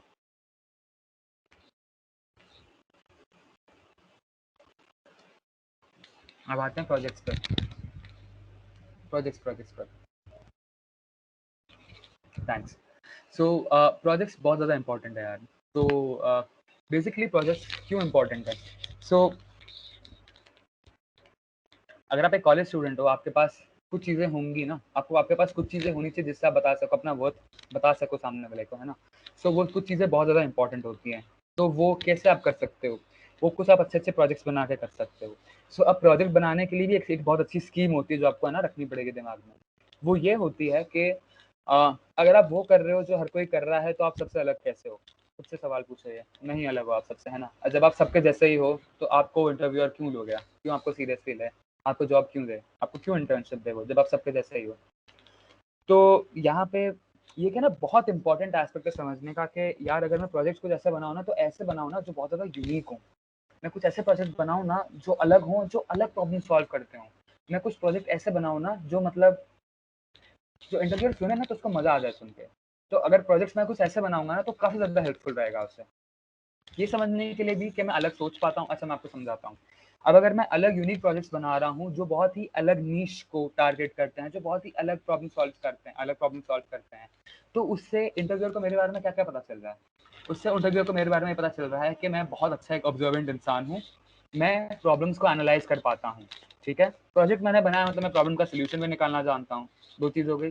तीसरी चीज़, मैं उसे रिप्रेज़ेंट करना भी जानता हूँ, ठीक है? क्योंकि मैंने उसे रिज़्यूमे में डाला, उसको मैं एक्सप्लेन कर पा रहा हूँ, ठीक है? रिप्रेज़ेंट भी मैंने कर दिया। अब उसके साथ अगर आपने टीम वर्क में काम किया है, टीम में बैठ के काम करें, तो आपने टीम वर्क की स्किल है, आपने उसको अगर लीड किया है, कुछ चीज़ें आपने किया तो आपने लीडरशिप क्वालिटीज़ भी आ गई। तो ऐसी और बहुत सारी चीज़ें होती हैं जो आप सिर्फ़ एक अच्छे यूनिक प्रोजेक्ट अगर आप बना रहे हो, यूनिक प्रोपोज़िशन आपके प्रोजेक्ट का अगर आप बना रहे हो, तो सिर्फ़ एक चीज़ से आप इंटरव्यूअर को सबकॉन्शियसली क्या-क्या चीज़ें दिमाग में डाल रहे हो। इनडायरेक्टली आप बहुत कुछ बता रहे हो। तो ये हो गया ना आपका फ़ायदे की बात। तो इसलिए यूनिक प्रोजेक्ट्स होना बहुत ज़्यादा इम्पोर्टेंट है इस केस में। अब प्रोजेक्ट्स कैसे बनाएँ? तो प्रोजेक्ट बनाने का बहुत सिंपल तरीका ये है कि ऑब्ज़र्व करो चीज़ों को। तो मैं कैसे करता था, जैसे कि अब मुझे कोई चीज़ मेरा अगर दिमाग ख़राब कर रही है, तो मैं खुद को ऑब्ज़र्व करता हूँ। तभी मैंने आप लोगों को बोला बिज़नेस एक्यूमेन होना अगर आपके अंदर है, तो आप बहुत ज़्यादा जल्दी आप डेटा साइंस में बहुत ज़्यादा जल्दी एक्सेल कर डालोगे। तभी मैं बिज़नेस एक्यूमेन पे ध्यान दे रहा था। अब जैसे कि अगर आपने देखा होगा ओला का, तो ओला स्टार्ट कैसे हुई? 2 दोस्त थे, कहीं अटक गए थे, बोले यार कोई टैक्सी सर्विस होती कि मैं कोई फ़ोन एप्लीकेशन से टैक्सी बुक कर देता, तो आ जाती, कितना सही रहता। उनका आइडिया कैसा है क्योंकि उनकी गाड़ी खराब हो गई। काश कोई इसका सॉल्यूशन होता तो मज़ा आ जाता। सिंपल, आपको भी वही करना है। काश कोई ये दिक्कत मुझे आ रही है, लेट्स से कोई प्रॉब्लम ये आपको आ रही है, काश इसका कोई सॉल्यूशन होता। बस सॉल्यूशन होता तो बनाओ, नहीं है तो बनाओ, है तो उसको एक्सप्लोर करो, सिंपल। तो मैं ऐसे ही करता था, मैं सर ऐसी चीज़ें बनाता था। तो अब मेरे केसेस में मेरे को होता था कि अब मुझे याद है जब मैं थर्ड ईयर में था ना, तो मेरे को समझ में नहीं आता था कि यार मैं इतनी सारी अपॉर्चुनिटीज़ मिस कैसे कर देता हूँ। गोल्डमैन सैक्स की मिस हो गई यार, समर एनालिस्ट की फुल टाइम रोल मिस हो गए। अरे यार मुझे पता ही नहीं चल रहा फिर ये सारी अपॉर्चुनिटीज़ हैं भी। तो काश यार इसका कोई सॉल्यूशन होता। देखा नहीं है तो ठीक है, हम बनाते हैं, कोई दिक्कत नहीं। तो मैंने उसका सॉल्यूशन क्या बनाया, मैंने डिस्कॉर्ड बॉट बनाया।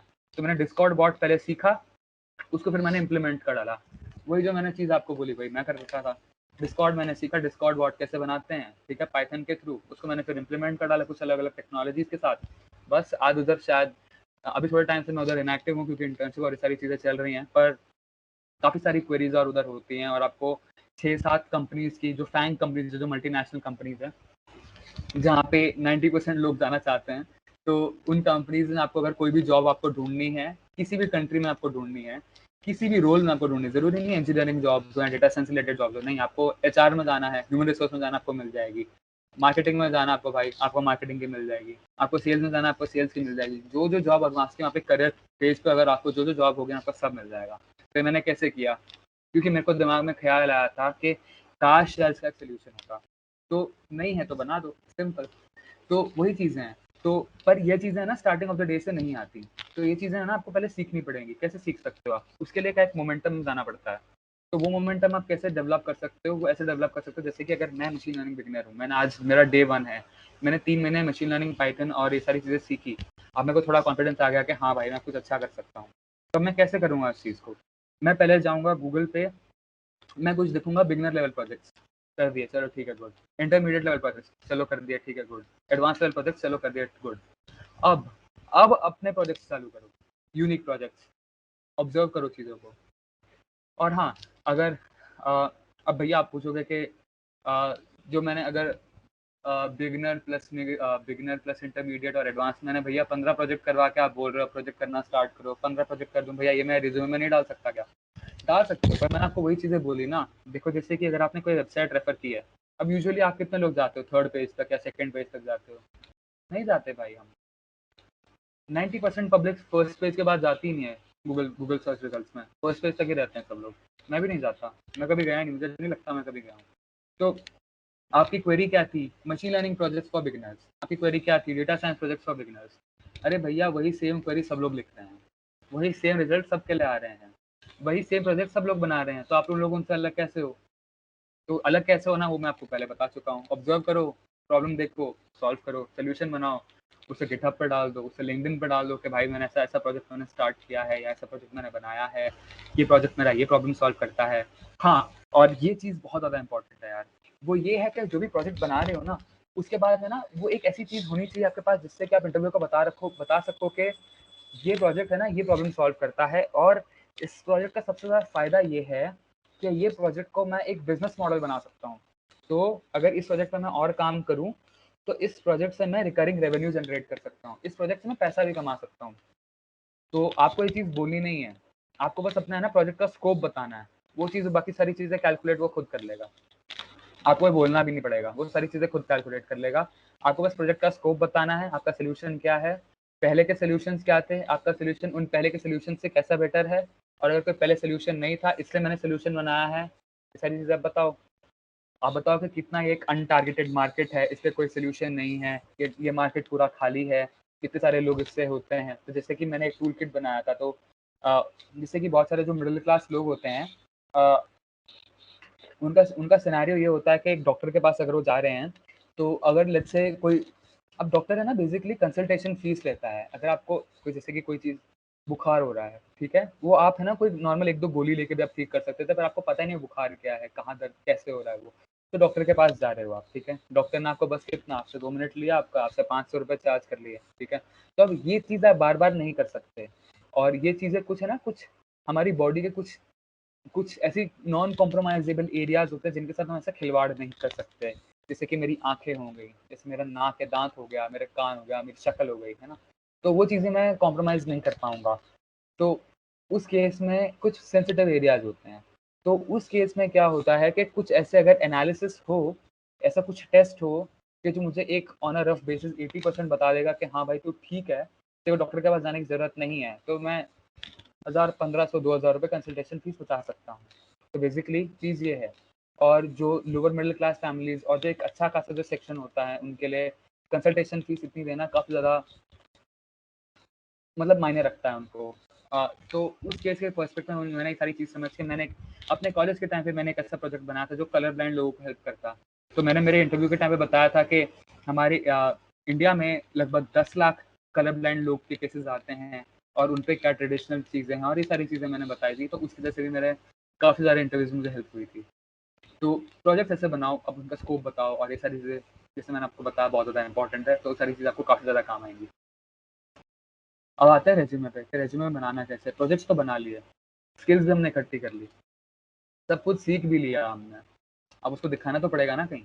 दिखाएं कैसे, वो रेज्यूमे कैसे बनाना है, मैं ऐसा कैसे रेज्यूमे बनाऊं कि जो मुझे हेल्प करे आगे शॉर्टलिस्ट होने में। तो यार अब इधर है ना 2 चीज़ें समझने की ज़रूरत है। पहली चीज़ ये कि आप कैंपस प्लेसमेंट में बैठ रहे हो, दूसरी चीज़ ये कि आप ऑफ कैंपस प्लेसमेंट में बैठ रहे हो। तो मैं तो मेरे कैंपस से बैठा नहीं, मैं मेरी सिर्फ कैंपस में एक कंपनी आई थी पोस्टमैन, मैं सिर्फ उसमें बैठा था, उसके अलावा मैं किसी कंपनी में नहीं बैठा। तो उसके कुछ रीजंस थे। तो मेजर रीज़न ये होता है कि लोग है ना, जैसे कि मैंने डेटा साइंस में मैंने मेरे कॉलेज ग्रेजुएट होने से पहले मैं 2 साल लगा चुका था डेटा साइंस पे। तो उसके बाद मुझे किसी सॉफ्टवेयर डेवलपमेंट रोल या एक मोबाइल डेवलपर के लिए नहीं जाना था, क्योंकि मेरे 2 साल फिर वेस्ट हो जाते हैं। जब मैंने 2 साल उस पर काम किया तो मैं चाहता हूँ मुझे वही जॉब मिले। पर यूजुअली क्या था, जब आप कैंपस प्लेसमेंट से जा रहे हो तो कुछ-कुछ केसेज़ ऐसे होते हैं जो आपको कंपनी जो आपको रोल देगी आपको वही लेना पड़ेगा, है ना? तो वो मैं नहीं चाहता था, तो इसलिए मैंने ऑफ कैंपस चूज़ किया था। तो रेज़्यूमे बहुत ज़्यादा इम्पोर्टेंट होता है। अब अगर आपका जो अगर आप कैंपस प्लेसमेंट से बैठ रहे हो, तो उस केस में अगर आपका जो रेज़्यूमे है आपका, मेरी यूनिवर्सिटी के केस में क्या हुआ था कि मेरी यूनिवर्सिटी में है ना एक फॉर्मेट प्री डिफाइंड था उनका, प्री डिफाइंड फॉर्मेट था उनका जो उन्होंने दिया था। तो उन्होंने बोला था कि सारे बच्चों को इस फॉर्मेट के हिसाब से बनाना है, जो कि बहुत ज़्यादा अच्छा फॉर्मेट नहीं था मेरे हिसाब से, पर वो यूनिवर्सिटी के हिसाब से अच्छा था। उसके पीछे लॉजिक क्या होता है कि कोई कंपनी है, वो अगर अब मेरी मेरी यूनिवर्सिटी में बहुत बच्चे हैं। तो अब 500 बच्चे अगर एक पोजीशन के लिए बैठे हैं तो 500 बच्चों का वो तुरंत नहीं देख पाएंगे, है ना? या फिर अगर 100 बच्चे भी अगर शॉर्टलिस्टिंग होने के बाद 100 रेज्यूमेज उनको देखने हैं, तो अगर सबका फॉर्मेट सेम है, सब यूनिफॉर्म है, तो उनको स्किल सेक्शन, प्रोजेक्ट्स और ये सब ढूंढने में बहुत ज़्यादा आसानी होगी। तो इसलिए आपको यूनिवर्सिटी एक अपना एक अलग फॉर्मेट देती है जो आपको फॉलो करना पड़ता है, ठीक है? अगर आप ऑफ कैंपस बैठ रहे हो या ऑफ कैंपस इंटर्नशिप ढूंढ रहे हो, जैसे कि अगर बहुत सारे लोग शायद यहाँ पे फर्स्ट सेकंड ईयर के हैं, तो कैंपस प्लेसमेंट्स कहाँ है अभी, तो ऑफ कैंपस ही कुछ देखना पड़ेगा, है ना। तो उस केस में आप ATS कंप्लायंट रिज्यूमेज आप देख सकते हो। तो एप्लीकेशन ट्रैकिंग सिस्टम, ये एक बहुत सारी कंपनीज इसे रखते हैं, एक सॉफ्टवेयर रखते हैं जो बेसिकली आपके रेज्यूमे के बेसिस पे आपको शॉर्टलिस्ट कर देंगी कि आप सही हो या नहीं हो कंपनी के लिए। सारी चीज़ें इंसानों से नहीं कर होती हैं, बहुत सारी चीज़ें ऑटोमेटेड हो चुकी हैं, सॉफ्टवेयर का डालते हैं। तो ATS कंप्लायंस आप रेज्यूमे जाके सर्च करोगे, गूगल पे आपको बहुत सारे मिल जाएंगे। एक बहुत अच्छा जो है ओवरलीफ करके एक प्लेटफॉर्म, वो बहुत ज़्यादा अच्छा है। या फिर आप हार्वर्ड का आप देख सकते हो, उनका भी एक ATS रेज्यूमे उन्होंने निकाला था, तो आप सिंपली गूगल पे जाकर लिख सकते हो कि हार्वर्ड ATS रेज्यूमे।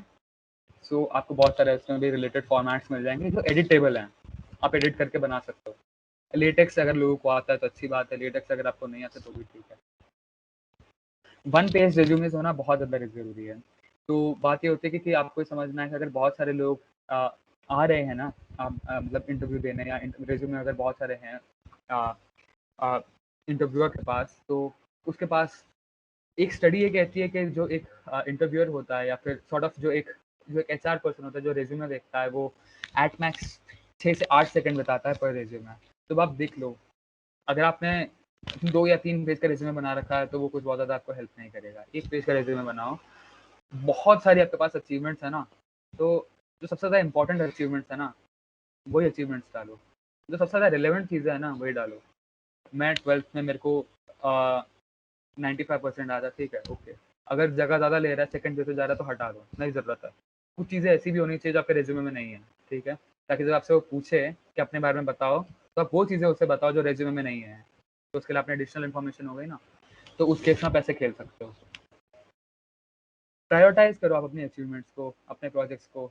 अब जैसे कि अगर आप कोई प्रोजेक्ट ऐसे देने जा रहे हो जो नेचुरल लैंग्वेज प्रोसेसिंग पे है ना, कोई मतलब ऐसे आप जॉब पोजीशन पर अप्लाई कर रहे हो, जैसे कि आप NLP इंजीनियर के लिए कर रहे हो, नेचुरल लैंग्वेज प्रोसेसिंग इंजीनियर के लिए कर रहे हो, तो वहाँ पे वैसे प्रोजेक्ट्स डालो रेज्यूमे में अपने जो नेचुरल लैंग्वेज प्रोसेसिंग ज़्यादा है।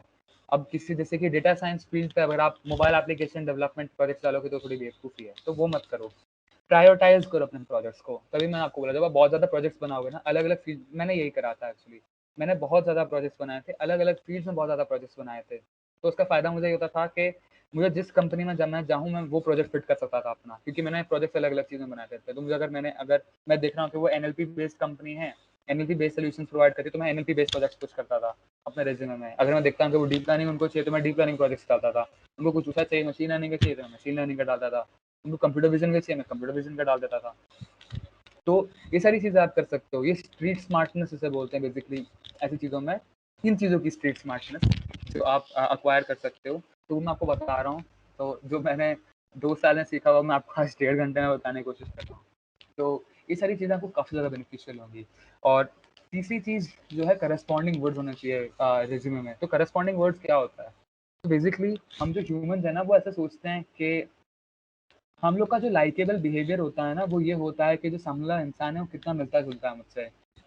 अगर मतलब इनिशियल बेसिस पे बेस्ट फ्रेंड्स जो होते हैं, उनके मतलब सॉर्ट ऑफ थॉट प्रोसेस बहुत सारी चीज़ों में उनका एक जैसा होगा, उनके ओपिनियंस थोड़े बहुत एक जैसे होंगे, तभी उतने ज़्यादा अच्छे दोस्त हैं।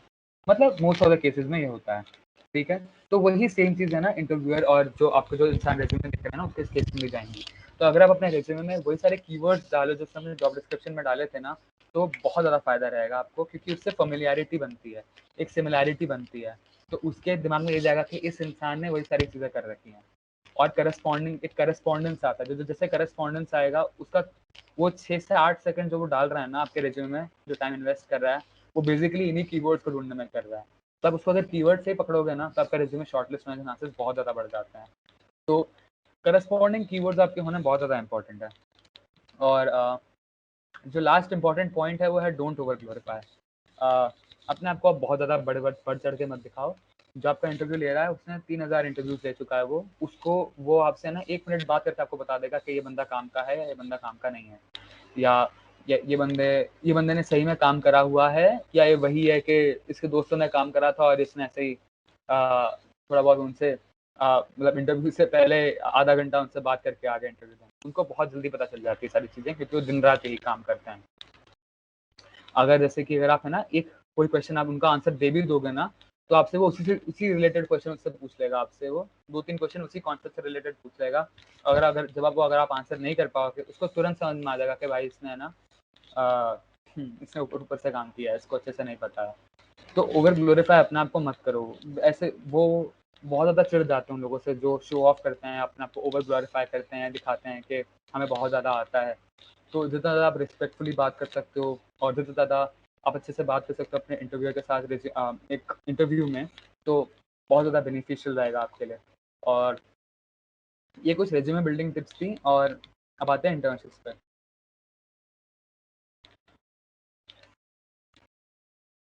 यार इंटर्नशिप्स कैसे ले आओ हम? खैर मेरे पास है ना बहुत सारे लोग आए थे, इनफैक्ट मेरे साथ भी हुआ था। तो यूजुअली होता क्या है कि अगर आप टीयर 3 कॉलेज से हो और अगर आप फ्रेशर हो, सिर्फ जिसने बैचलर्स करी है, जिसने बैचलर्स ही पूरी नहीं करी है, उसको इंटर्नशिप थोड़ा कम मिलती हैं। अब ये फैक्ट है हमारी कंट्री में, ठीक है? तो उसका ये मतलब थोड़ी ना है कि नहीं मिलती। कम मिलती का ये मतलब थोड़ी ना होता है कि नहीं मिलती, ठीक है? तो अब हम क्या ऐसा करें कि हमें मिले? और एक और क्वेश्चन है जो मुझसे लोगों ने पूछा था और मुझे विशाखा और स्वदेशी बता रहे थे, वो ये था कि बहुत सारे लोगों ने एक क्वेश्चन पूछा है कि हम बहुत ही एक अलग सॉर्ट ऑफ इंजीनियरिंग बैकग्राउंड से, उसके बाद भी अगर हमें जाना हो तो हम कैसे जाएं? तो उस केस में है ना आपके पास कुछ चीज़ें हैं जो आप कर सकते हो। पहली चीज़ तो ये आती है जो थोड़ा लॉन्ग कट है, वो है कि आप मास्टर्स कर सकते हो डेटा साइंस में, एमएससी इन डेटा साइंस, जो आपको बहुत ज़्यादा हेल्पफुल रहेगा। और बाहर मार्केट में मास्टर्स लोगों की बहुत ज़्यादा इंपॉर्टेंस है। तो अगर आप मास्टर्स करते हो तो वो भी काफ़ी ज़्यादा अच्छा रहता है। अगर आप मास्टर्स नहीं करना चाहते, आपको तुरंत चाहिए सारी चीज़ें, है ना? मास्टर्स नहीं करना चाहते तो प्रोजेक्ट्स बनाओ। लिंक्डइन प्रोफाइल आपकी अच्छी होनी चाहिए, गिटहब प्रोफाइल आपकी अच्छी होनी चाहिए। आप अपना ब्लॉग्स लिखो, पोस्ट करो बारी सारी चीज़ों पे कि भाई मैं ऐसे ब्लॉग्स करता हूँ, ब्लॉग्स मैंने लिखे मैं डेटा साइंस पे। आप दिखाओ कि आप वर्दी हो। अलग-अलग तरीके होते हैं, प्रोजेक्ट्स बनाओ अच्छे से, हैकेथॉन्स में पार्ट लो, ओपन सोर्स प्रोग्राम्स में पार्ट लो। बहुत सारी चीज़ें आप कर सकते हो। तो वो अगर आप करोगे तो आपको काफ़ी ज़्यादा बेनिफिशियल रहेगा। तो ऐसे अगर आप एक अलग कॉलेज या टियर 3 कॉलेज के हो, या आप एक अलग इंजीनियरिंग बैकग्राउंड से हो, या let's say for an instance आप बीसीए से भी हो इवन, तो भी आप कैसे कर सकते हो? सेम रूट है। आपको ज़्यादा काम करना है, आपको अलग दिखना है। थोड़ा आपके लिए मुश्किल होगा क्योंकि ऑब्वियसली उनकी प्रेफर्ड, तो बेसिकली वो लोग है ना जजमेंटल होते हैं काफ़ी ज़्यादा। तो वो लोग देखते हैं कि अगर इंसान कंप्यूटर साइंस बैकग्राउंड का नहीं है तो इसको उतना नहीं आता है। पर अगर आप एक एनॉमली होते हो उसके सामने, आप दिखाते हो कि भाई वो जनरल पब्लिक के लिए है, मैं अलग हूँ, ठीक है? अगर आप ऐसे दिखाते हो ना, तो ऐसे लोगों के ऊपर भी अटेंशन बहुत ज़्यादा जल्दी जाती है, क्योंकि उनको फिर ये चीज़ बहुत ज़्यादा इंटरेस्टिंग, वो उनके इंटरेस्ट ले लेते हैं। क्योंकि अगर आप एक अलग बैकग्राउंड होने बावजूद, जैसे कि लेट्स से अगर आप बीसीए के हो, या फिर लेट्स से अगर आप एक इलेक्ट्रिकल बैकग्राउंड का, मैकेनिकल के, सिविल के, उसके बावजूद आप एक तो आपने कोडिंग सीख ली, फिर पाइथन सीख लिया, फिर डेटा साइंस उसके ऊपर सीख लिया, फिर प्रोजेक्ट भी बना रहे हो, और वो भी बहुत अच्छे-अच्छे। तो किसका इंटरेस्ट नहीं लेगा वो? हर कोई ऐसे इंसान में इंटरेस्ट देना चाहेगा। वो इंसान काफ़ी ज़्यादा इंटरेस्टिंग होगा, है ना? तो ऐसे लोग बहुत ज़्यादा इंटरेस्टिंग और होते हैं, और ऐसे लोग को अटेंशन भी बहुत ज़्यादा मिलती है फिर, ठीक है? तो ऐसा नहीं है कि सब डाउन साइड्स हैं, नहीं, बहुत ज़्यादा बेनिफिशियल चीज़ें भी हैं। तो ये सारी चीज़ें आप कर सकते हो। अब कुछ इंटर्नशिप प्लेटफ़ॉर्म्स, भैया इंटर्नशिप आप कहाँ से लाते हैं? सारी की सारी चीज़ें तो बताया, अब इंटर्नशिप कहाँ से लें? तो यार कुछ चीज़ें होती हैं, एक तो इंटर्नशिप आप है ना, कुछ-कुछ रिसर्च इंटर्नशिप्स जैसे होती हैं, आप ले सकते हो आईआईटीज़ से, या आप ले सकते हो आईआईएससी से। तो अभी मेरा इनफैक्ट मेरी आईआईएससी में मेरी इंटर्नशिप अभी रिसर्च इंटर्न की लगी थी। तो मैंने उनको जॉइन नहीं किया, क्योंकि बेसिकली ये हुआ था कि मैं ऑलरेडी रेकुटान में काम कर रहा हूँ, और अब मैंने थोड़ा पूछा उसे, इंस्पेक्ट किया, तो मुझे पता चला कि जो मेरी अथॉरिटीज़ हैं उन्हें पसंद नहीं आएगा कि मैं, भले वो अनपेड इंटर्नशिप्स थी, क्योंकि हाँ, बैचलर्स में आपको अनपेड इंटर्नशिप्स बहुत सारी मिल सकती हैं, पेड भी मिलेंगी। पर जैसे कि अगर आपको कुछ चीज़ों का टैग चाहिए, जैसे कि मैं टियर 3 से था, मुझे टैग हटाना था टियर 3 का, मुझे आईआईटी कहीं न कहीं, आईआईटी या आईआईएससी बैंगलोर में, क्योंकि मेरी लगी थी, तो मुझे कुछ कहीं तो चाहिए ना। तो उस केस में मैं अनपेड करने को भी तैयार था, क्योंकि मेरे को पेड तो एक जगह हो ही रही थी मेरी, तो मुझे कोई फ़र्क नहीं पड़ रहा था उससे। तो आप अनपेड भी कर सकते हो, अगर अगर टैग बहुत ज़्यादा अच्छा है उस चीज़ का, तो आप अनपेड भी कर सकते हो। पर बहुत सारी जगहों पे आपको पेड भी मिलेंगे, ऐसा कुछ नहीं है। तो पेड इंटर्नशिप्स भी आप कर सकते हो। तो एक तो रिसर्च इंटर्नशिप्स बहुत ज़्यादा बेनिफिशियल रहती हैं, क्यों? क्योंकि उससे आप है ना आईआईटी के प्रोफ़ेसर्स, आईआईएससी के प्रोफ़ेसर से आपको नेटवर्क करने का मौका मिल जाता है। आपको उनकी ईमेल आईडीज़ मिल जाएगी, उनसे बात कर सकते हो, उन्हीं बातों-बातों में अपनी डाउट क्वेरीज़ पूछ सकते हो, है ना? और आपको वो गाइड कर सकते हैं, अगर आपको मास्टर्स करना है वहीं से, आईआईएससी बैंगलोर से या आईआईटी बॉम्बे से, तो आपको वो उसमें भी वो बहुत ज़्यादा हेल्प कर सकते हैं। ट्रस्ट मी, काफ़ी ज़्यादा हेल्प होती है। तो उस केस में काफ़ी ज़्यादा बेनिफिशियल होता है ये रिसर्च इंटर्नशिप्स। उसके बाद गोल्डमैन सैक्स और ऐसी बहुत सारी कंपनीज होती हैं, वो उनके मतलब थर्ड ईयर में आपको बहुत सारी इंटर्नशिप्स मिलती हैं, तो ऐसी कंपनीज में भी आप देख सकते हो। लिंक्डइन एक बहुत अच्छा प्लेटफॉर्म है जहाँ पे उतनी लिंक्डइन पे इतनी सारी जॉब्स होती हैं ना कि उतनी जॉब्स पूरे बाकी सारे प्लेटफॉर्म्स में मिलाकर भी शायद नहीं होंगी। तो आप लिंक्डइन लेवरेज करना सीख जाओ, काफ़ी सारी जॉब्स होती हैं लिंक्डइन पे। और ग्लासडोर पे भी आप बहुत ज़्यादा जॉब्स देख सकते हो। इंटर्नशाला पे आपको मिल सकती है, अगर आप first year second year student हो आपको काफ़ी ज़्यादा रिलेटेबल जॉब्स मिल जाएंगी वहाँ पे। अगर आप फ्रीलांस करना स्टार्ट कर सकते हो, अगर आपको इंटर्नशिप्स नहीं मिल रही तो आप क्लाइंट्स ढूंढ सकते हो जिससे कि पैसा आप कमा पाओ।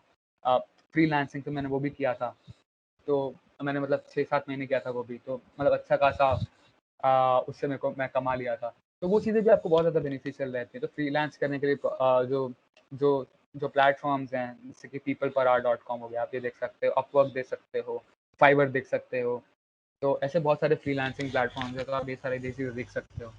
तो काफ़ी ज़्यादा बेनिफिशियल रहता है, और जितने ज़्यादा छोटी एज में आप कर लोगे सारी चीज़ें उतना ज़्यादा आपको काफ़ी ज़्यादा फ़ायदेमंद रहेगा। और कोशिश करो यार कि मतलब कॉलेज खत्म होने से पहले अगर एक फ्रीलांस काम कर पाओगे ना, तो काफ़ी ज़्यादा एक अलग ही एक्सपीरियंस होगा वो आपके लिए। क्यों? क्योंकि आप है ना डेडलाइंस कैसे मीट करते हैं वो सीख जाओगे, क्लाइंट मैनेजमेंट कैसे होता है ये सीख जाओगे, लोगों से बात कैसे करते हैं ये सीख जाओगे, लोगों को समझते कैसे हैं ये सीख जाओगे। अलग-अलग लोग होते हैं, हर कोई आपसे तमीज़ से बात नहीं करेगा, या फिर हर कोई आपसे अच्छी तरह से बात नहीं करेगा, हर कोई उतना पेशेंट नहीं होगा, हर कोई इतना अंडरस्टैंडिंग नहीं होगा।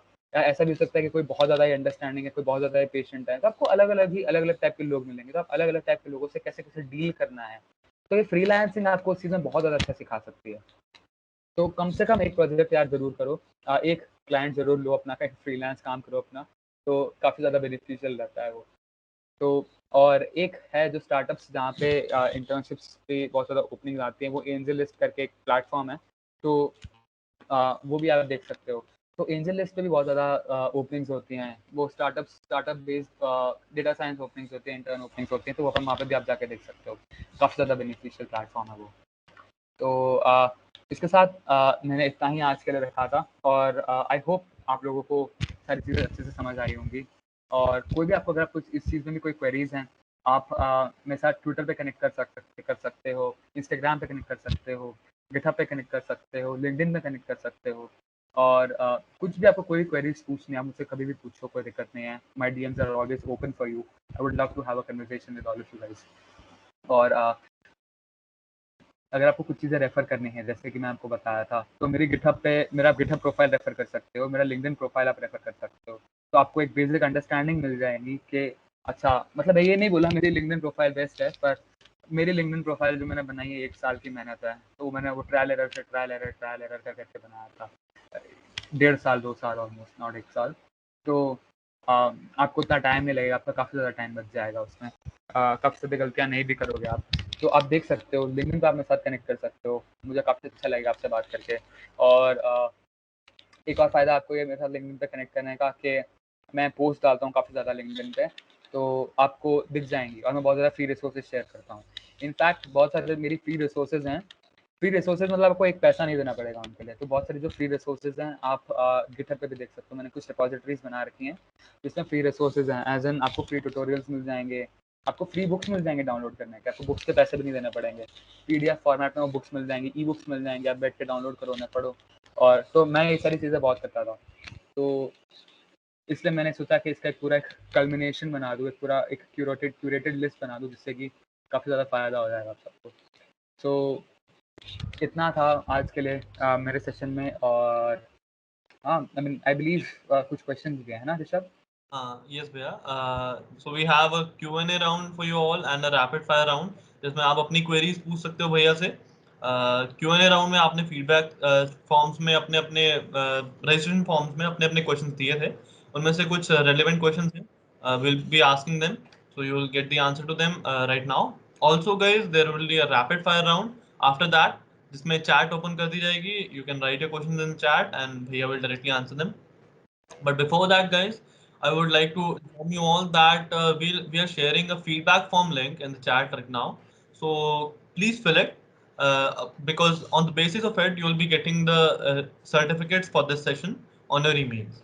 So please fill it. That's a humble request. So the links will be shared to you soon. Till then, we will be starting the Q&A round. Bhaiya, if you agree. हाँ, sure. Okay, Bhaiya. So, guys, uh, just a second.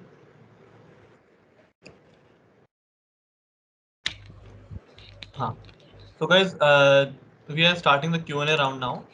So, Bhaiya, the one question that we got in the feedback forms is that are the data scientists recruited at on-campus placement? Like, what is the probability of the selection and how that happens? यार on campus placements में data scientist को recruit नहीं किया जाता। Even मैं data science intern बनने के बाद मेरे को एसोसिएट डेटा साइंटिस्ट की पोजीशन मिलेगी, या फिर अगर मैं किसी दूसरी कंपनी में अप्लाई करूंगा तो एट मैक्स मुझे डेटा एनालिस्ट या डेटा इंजीनियर की पोजीशन मिलेगी। सो आपके लिए ये चीज़ बहुत ज़्यादा इंपॉर्टेंट है समझना, क्योंकि मैं आपको बताता हूँ, मैं इवन क्लब हाउस से भी काफ़ी ज़्यादा ऐसे रूम्स करता हूँ, तो आप मेरे साथ क्लब हाउस से भी ऐसे कनेक्ट कर सकते हो। तो क्लब हाउस में बहुत सारे जैसे हायरिंग रूम्स होते हैं, तो क्लब हाउस एक अच्छा प्लेटफॉर्म है जो ऐसे हायरिंग, मतलब आप उसको ऐसे केस में भी यूज़ कर सकते हो क्लब हाउस को। तो क्लब हाउस में मैं बहुत सारे हायरिंग रूम्स का पार्ट होता हूँ, तो वहाँ पे भी इनफैक्ट जो कोई डेटा साइंटिस्ट ऐसी कुछ चीज़ें होती हैं, तो वहाँ पे वो 3 से 4 साल का एक्सपीरियंस मांगता है। आपकी डिग्री 4 साल की है, एक्सपीरियंस 4 साल कहाँ से लाएंगे आप? नहीं ला सकते, है ना? तो फिर भी हमें डेटा साइंटिस्ट बनना है, तो कैसे बनेंगे?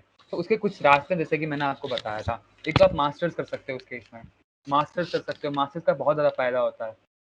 तो अगर आपने मास्टर्स करी हुई है, आप मास्टर्स होने के बावजूद अगर आप फ्रेशर, आपको ले लिया जाएगा, एज ए डेटा साइंटिस्ट भी ले लिया जाएगा, क्योंकि वो एक साइकोलॉजी बन जाती है उन लोगों के दिमाग में, एक साइकी उनका ऐसा होता है कि दिखाता है कि मास्टर्स करा हुआ इंसान ने तो उसको काफ़ी कुछ आता है। पर बैचलर्स इंसान से उतना ज़्यादा एक्सपेक्ट नहीं करते, भले आपको सब कुछ आता होगा दुनिया का, पर आपको फिर भी आपको मतलब चांसेस बहुत स्लिम होते हैं। तो एक तो मास्टर्स तरीका होता है उसका। दूसरा तरीका ये होता है डेटा साइंस इंटर्न बनो, फिर एक जूनियर लेवल रोल पे जाओ, जैसे कि एसोसिएट डेटा साइंटिस्ट है। फिर उसके बाद आपको डेटा साइंटिस्ट आप प्रमोट कर दिए जाओगे 6 महीने या 1 साल में। तो ये सारी चीज़ें होती हैं और काफ़ी ज़्यादा कॉम्पिटिटिव सैलरीज होती हैं, ऐसा नहीं है। मतलब एक नॉर्मल 9 से 10 एलपीए बहुत आराम से मिल जाएगा, बहुत आराम से। जूनियर लेवल पोजीशंस को मिल जाता है उतना। तो काफ़ी ज़्यादा कॉम्पिटिटिव सैलरीज होती हैं उनकी। और अगर आप बिजनेस एक्यूमेन और कोडिंग दोनों में अच्छे हो तो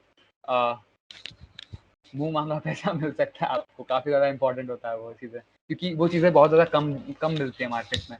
तो इन चीज़ों पर ध्यान दो। और हाँ, जैसे कि मैंने बोला कि कैंपस प्लेसमेंट्स में डेटा साइंटिस्ट रोल्स नहीं आते, डेटा साइंस रोल्स मिल जाएंगे कुछ यूनिवर्सिटीज़ में, अगर यूनिवर्सिटी अच्छी है और यूनिवर्सिटीज़ ओपन है बहुत सारी कंपनी से इंटरेक्ट करने में, तो आपको मिल सकता है।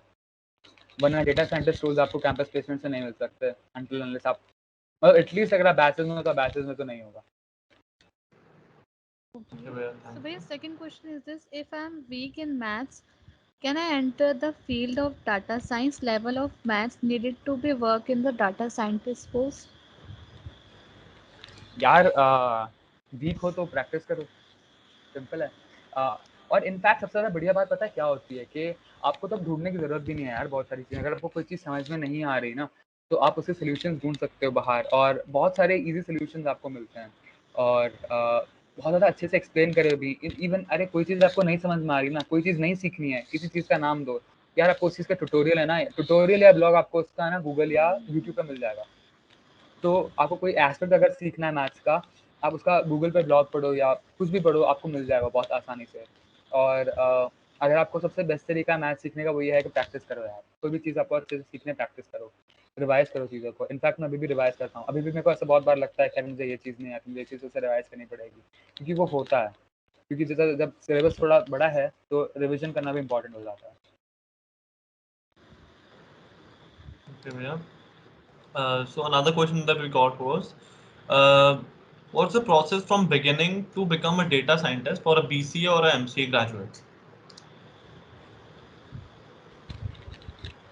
बीसीए डेटा साइंटिस्ट, यार प्रोसेस सेम रहता है, बस काम थोड़ा ज़्यादा करना पड़ेगा, दिखाना थोड़ा ज़्यादा पड़ेगा, अपने आप को अपने ना इंटरनेट प्रेजेंस थोड़ी ज़्यादा करनी पड़ेगी। मुझे पता था कि यार मैं ना टियर 3 कॉलेज से हूँ, और तो मुझे कुछ करना पड़ेगा, मुझे मेरी इंटरनेट प्रेजेंस बढ़ानी पड़ेगी। तो मैं लिंक्डइन पे फिर पोस्ट करने लग गया। तो मैं आप अलग अलग चीज़ें कर सकते हो। तो मैंने कैसे स्टार्ट किया था, मैंने 365 दिन 365 डेज लगातार लिंक्डइन पे पोस्ट करा है। उसके साथ तो मेरा एक वो स्ट्रीक की वजह से मेरे को काफ़ी ज़्यादा रीच आई, काफ़ी ज़्यादा लोग आए और उसकी वजह से मैं काफ़ी ज़्यादा इवेंट्स में मुझे बुलाया गया, काफ़ी ज़्यादा इवेंट्स में मैंने बोला भी। उसकी वजह से मेरे को मेरी जो पहले की इंटर्नशिप्स थी, अगर आप डेटा साइंस और मशीन लर्निंग में इंटरेस्टेड हो तो आपने शायद मशीन लर्निंग इंडिया का नाम सुना होगा। मुझे एग्जैक्टली पता नहीं कितने लोगों ने सुना है। तो मशीन लर्निंग इंडिया का सबसे पहला इंटर्न मैं था, क्योंकि मैं मेरे लिंक्डइन पे पोस्ट डालता था। और मशीन लर्निंग इंडिया इतनी बड़ी कम्युनिटी है, बहुत बड़ी कम्युनिटी है वो, दुनिया इंडिया की largest machine learning community. I am not really very sure about world, पर इंडिया की सबसे बड़ी सोशल मीडिया ड्रिवन कम्युनिटी है। आप उनका एक बार जाके इंस्टाग्राम पेज देखना, मशीन लर्निंग इंडिया लिखना, आप MLI खाली लिखना, आपको दिख जाएगा इंस्टाग्राम पे।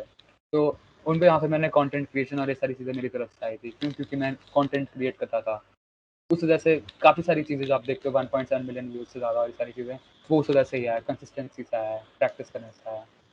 और रीच बढ़ा हुआ अपनी, MCA के हो, BCA के हो, इलेक्ट्रिकल ब्रांच के हो या किसी चीज़ के भी हो, प्रोजेक्ट्स बनाओ बहुत ज़्यादा अच्छे। मेरी एक दोस्त है, वो NIT अगारतला से है। अब मैं डायरेक्ट कंपैरिजन नहीं करूँगा क्योंकि वो NIT से है, मेरे को नहीं पता कि जिसने क्वेश्चन पूछा है वो Tier 3 से है, कहाँ से है। पर उसने काफ़ी काम किया, तो वैसे आप काफ़ी ज़्यादा काम कर सकते हो और आप डेटा साइंस इंटर्न रोल आपको मिल सकते हैं स्टार्टअप्स में। स्टार्टअप से बाद में जा सकते हो, एक्सपीरियंस लेकर थोड़ा आप MNCs में जा सकते हो। प्रोसेस सेम रहता है, बस मेहनत ज़्यादा करनी पड़ेगी। Okay, the next question is, can we study data science and MI together, or like have knowledge of both?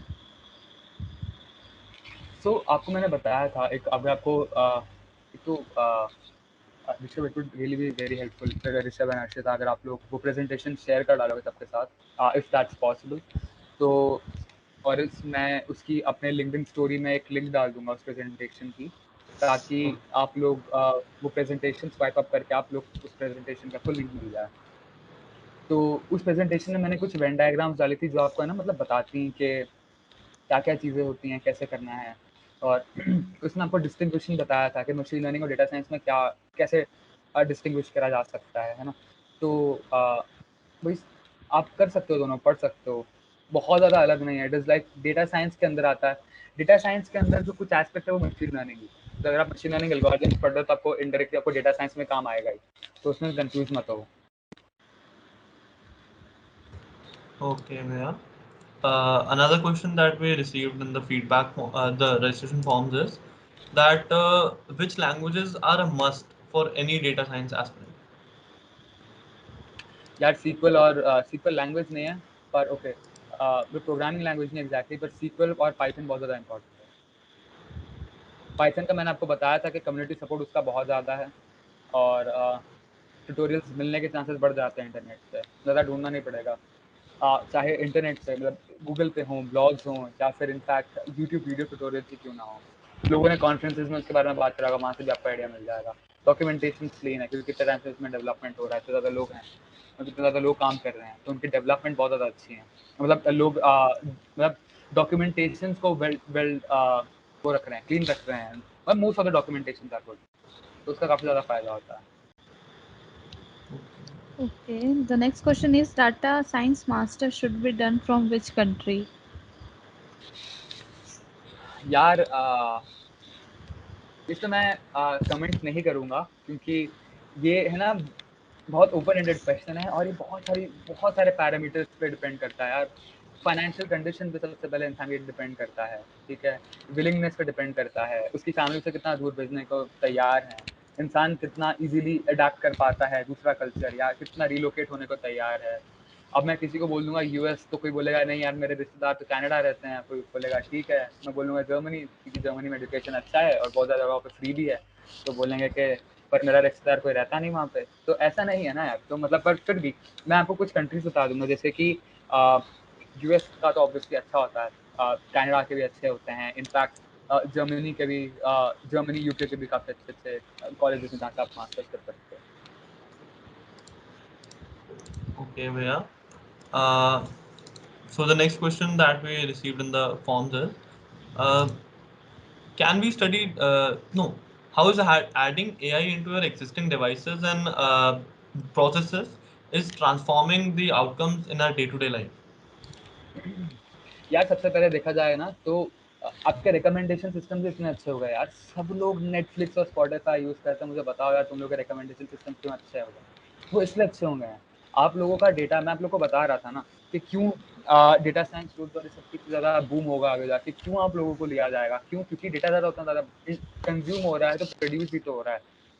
तो अब जैसे कि मैंने आपको अपने बाइसिकल का एग्जांपल दिया था। जब मैं घर आया था अपने, तो मैंने बाइसिकल सोचा था मैं लूँगा, अपने लिए नहीं तो तो उस केस में मैंने अमेज़न पे सर्च करा था बस ऐसे ही। उसके बाद से अरे भाई मेरे को यूट्यूब वीडियोज़ पे मेरा दिख रहा है वो एडवर्टाइज़मेंट, मुझे वो हर जगह एडवर्टाइज़मेंट मेरी दिख रही है। तो वो पर्सनलाइज़्ड एडवर्टाइज़मेंट्स आपको आ रहे हैं, आपको रिकमेंडेशंस इतने ज़्यादा अच्छे आ रहे हैं, चाहे नेटफ्लिक्स पे सीरीज़ देख रहे हो या फिर आप सॉन्ग सुन रहे हो स्पॉटिफ़ाई पे, या आप अमेज़न पे कुछ शॉप कर रहे हो, बाय कर रहे हो, ऐसे ही बहुत ज़्यादा अलग-अलग यूज़ केसेज़ हैं।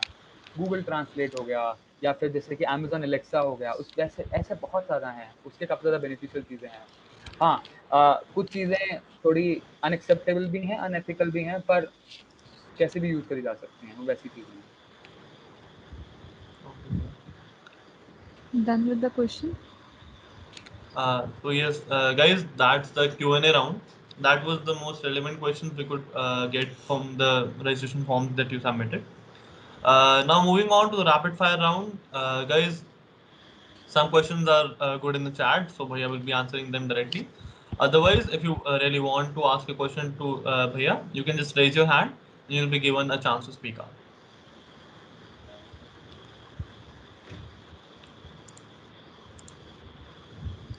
So we have Purnendu Bikash Jana. You want to ask a question? You can unmute yourself. या एक्चुअली क्या वो रेज्यूमे शेयर कर सकते हैं सर अपना कॉलेज टाइम का? रुको यार अभी कर देता हूँ। Thank you sir. Google drive में होगा मेरे। हाँ, एक सेकंड, मैं मेरी लिंक्डइन प्रोफाइल पे डाल देता हूँ, आप लोग जाके देख लो। मैंने वहाँ पे Yes. ना हटा दिया था कुछ रीजन की वजह से, पर Okay. Okay, Manshu, you can ask your question.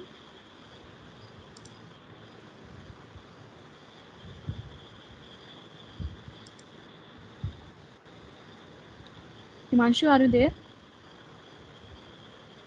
Himanshu?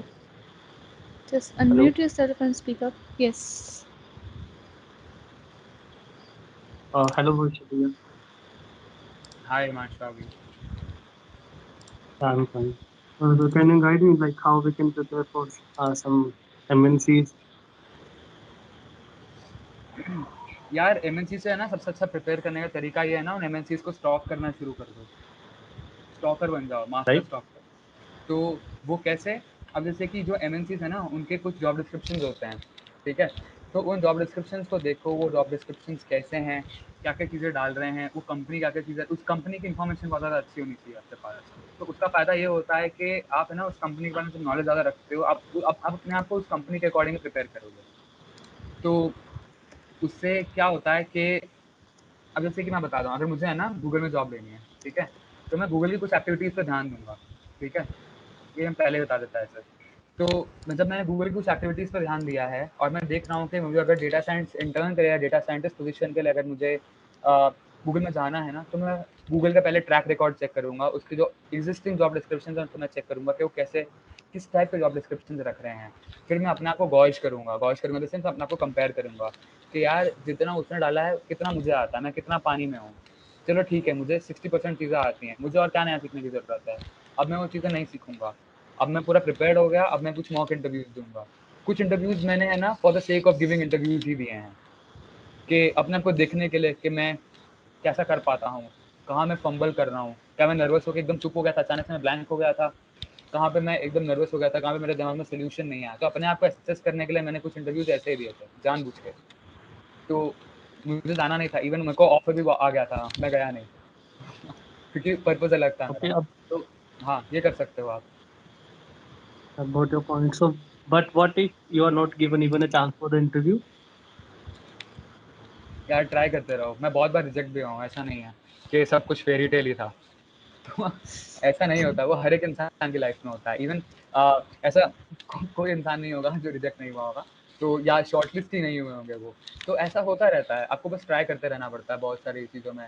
अब इवन इनफैक्ट आपको पता है, अगर आप रेफरेंस के लिए भी जा रहे हो ना, तो अगर जैसे कि हायरिंग मैनेजर या एचआर के पास अगर आप लिंक्डइन पे उनको अप्रोच करोगे, अभी तो आप लोग को भी रियलिटी थोड़ा बाद में लगेगी, तो वो लोग रिप्लाई भी नहीं देंगे। ऐसा होता है, मेरे साथ हुआ है, बहुत से लोगों के साथ होता है, आप लोगों के साथ भी हो सकता है। मैं आपका सीनियर में एक बड़ा भाई होने के नाते आपको सारी चीज़ें बता रहा हूँ, ताकि कुछ चीज़ें आप लोगों को बाद में चुभे ना। तो आपको बस है ना सॉर्ट ऑफ ट्राई करते रहना पड़ेगा बार बार। और एक अच्छा तरीका बताता हूँ। मैं बहुत ज़्यादा खुश हूँ कि आपने पूछा है क्वेश्चन।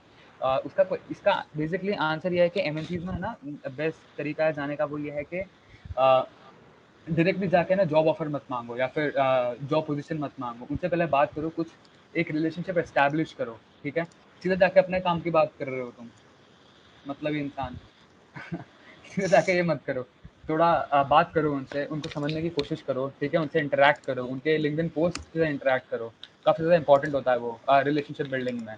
सीधा जाके सिर्फ अपने काम की बातें मत करो, क्योंकि पूरी दुनिया उनके पास आके सिर्फ अपने काम की बातें ही कर रही है। एक इंसान होने के नाते तुम अपना पाँव उनके जूते में डालने की कोशिश करो, यू वुड अंडरस्टैंड बेटर कि कैसी चीज़ें चल रही हैं। Okay, भैया. Thanks, भैया. Please thank you, Himanshu. We have Neha. If you wanna ask a question. You can just unmute yourself.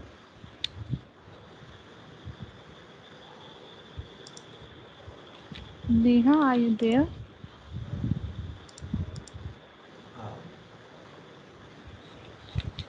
Okay, till then, there's one more question we got in the chat. Chat It's box, from, yeah. yes. Well, it's from Shubhangi Mishra. So she says, first of all, you were really, really great at explaining. Thank you, Shubhangi. Thanks, Bhaiya.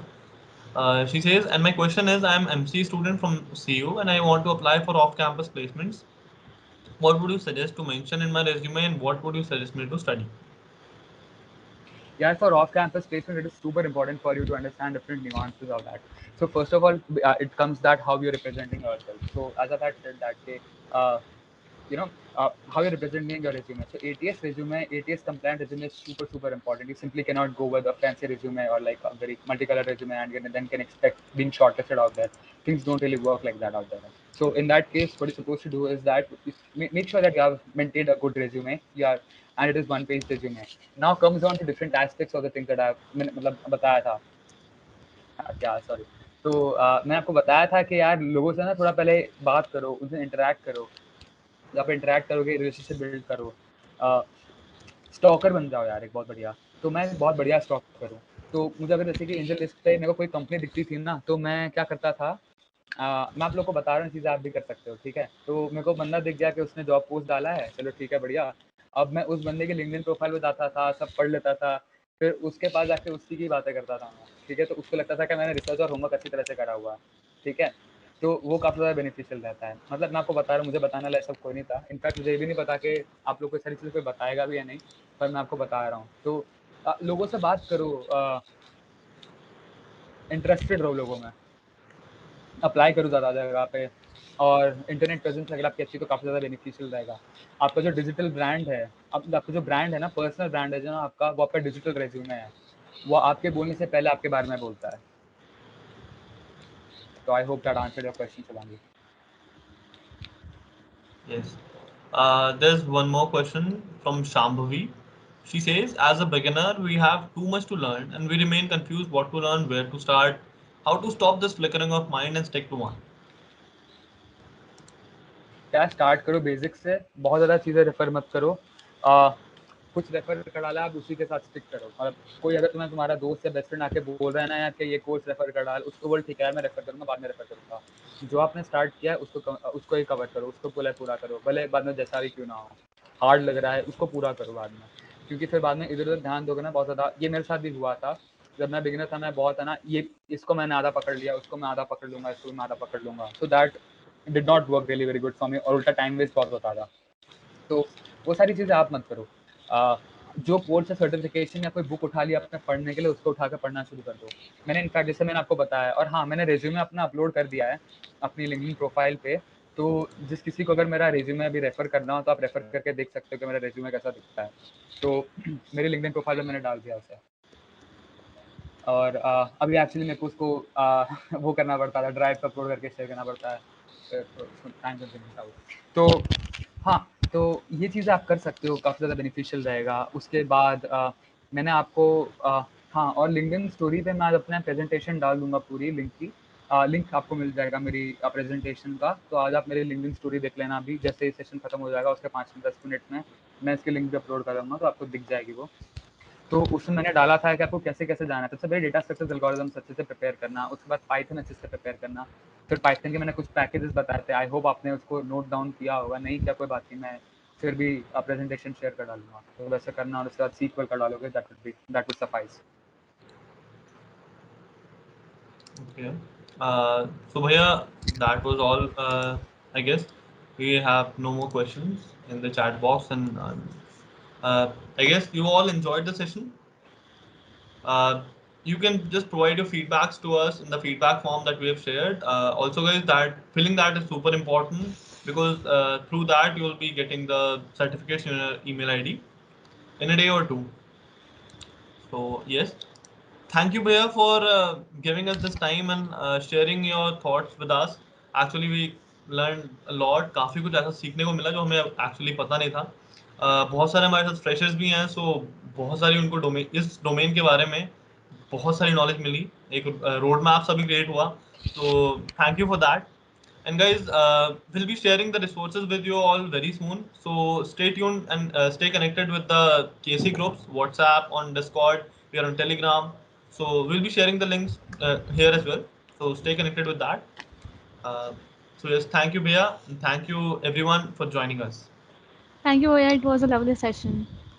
Thanks a lot, Rishabh and Arshita, and even uh, Vishakha and Swadesh for that instance. I really appreciate it. मुझे काफ़ी अच्छा लगा बात करके, और मुझे पूरी उम्मीद है कि यार लोगों का आज फ़ायदा हुआ होगा। और मैं कोई भी आपको क्वेरीज हो, कुछ भी हो, आप आके मुझे अपने साथ कनेक्ट कर सकते हो, ट्विटर, इंस्टाग्राम Sure. पे भी, लिंक्डइन पे भी, और इनफैक्ट मैं क्लब हाउस पे भी काफ़ी ज़्यादा रूम्स होस्ट करता हूँ पाइथन क्लब के अंदर, तो आप क्लब हाउस पे भी देख सकते हो।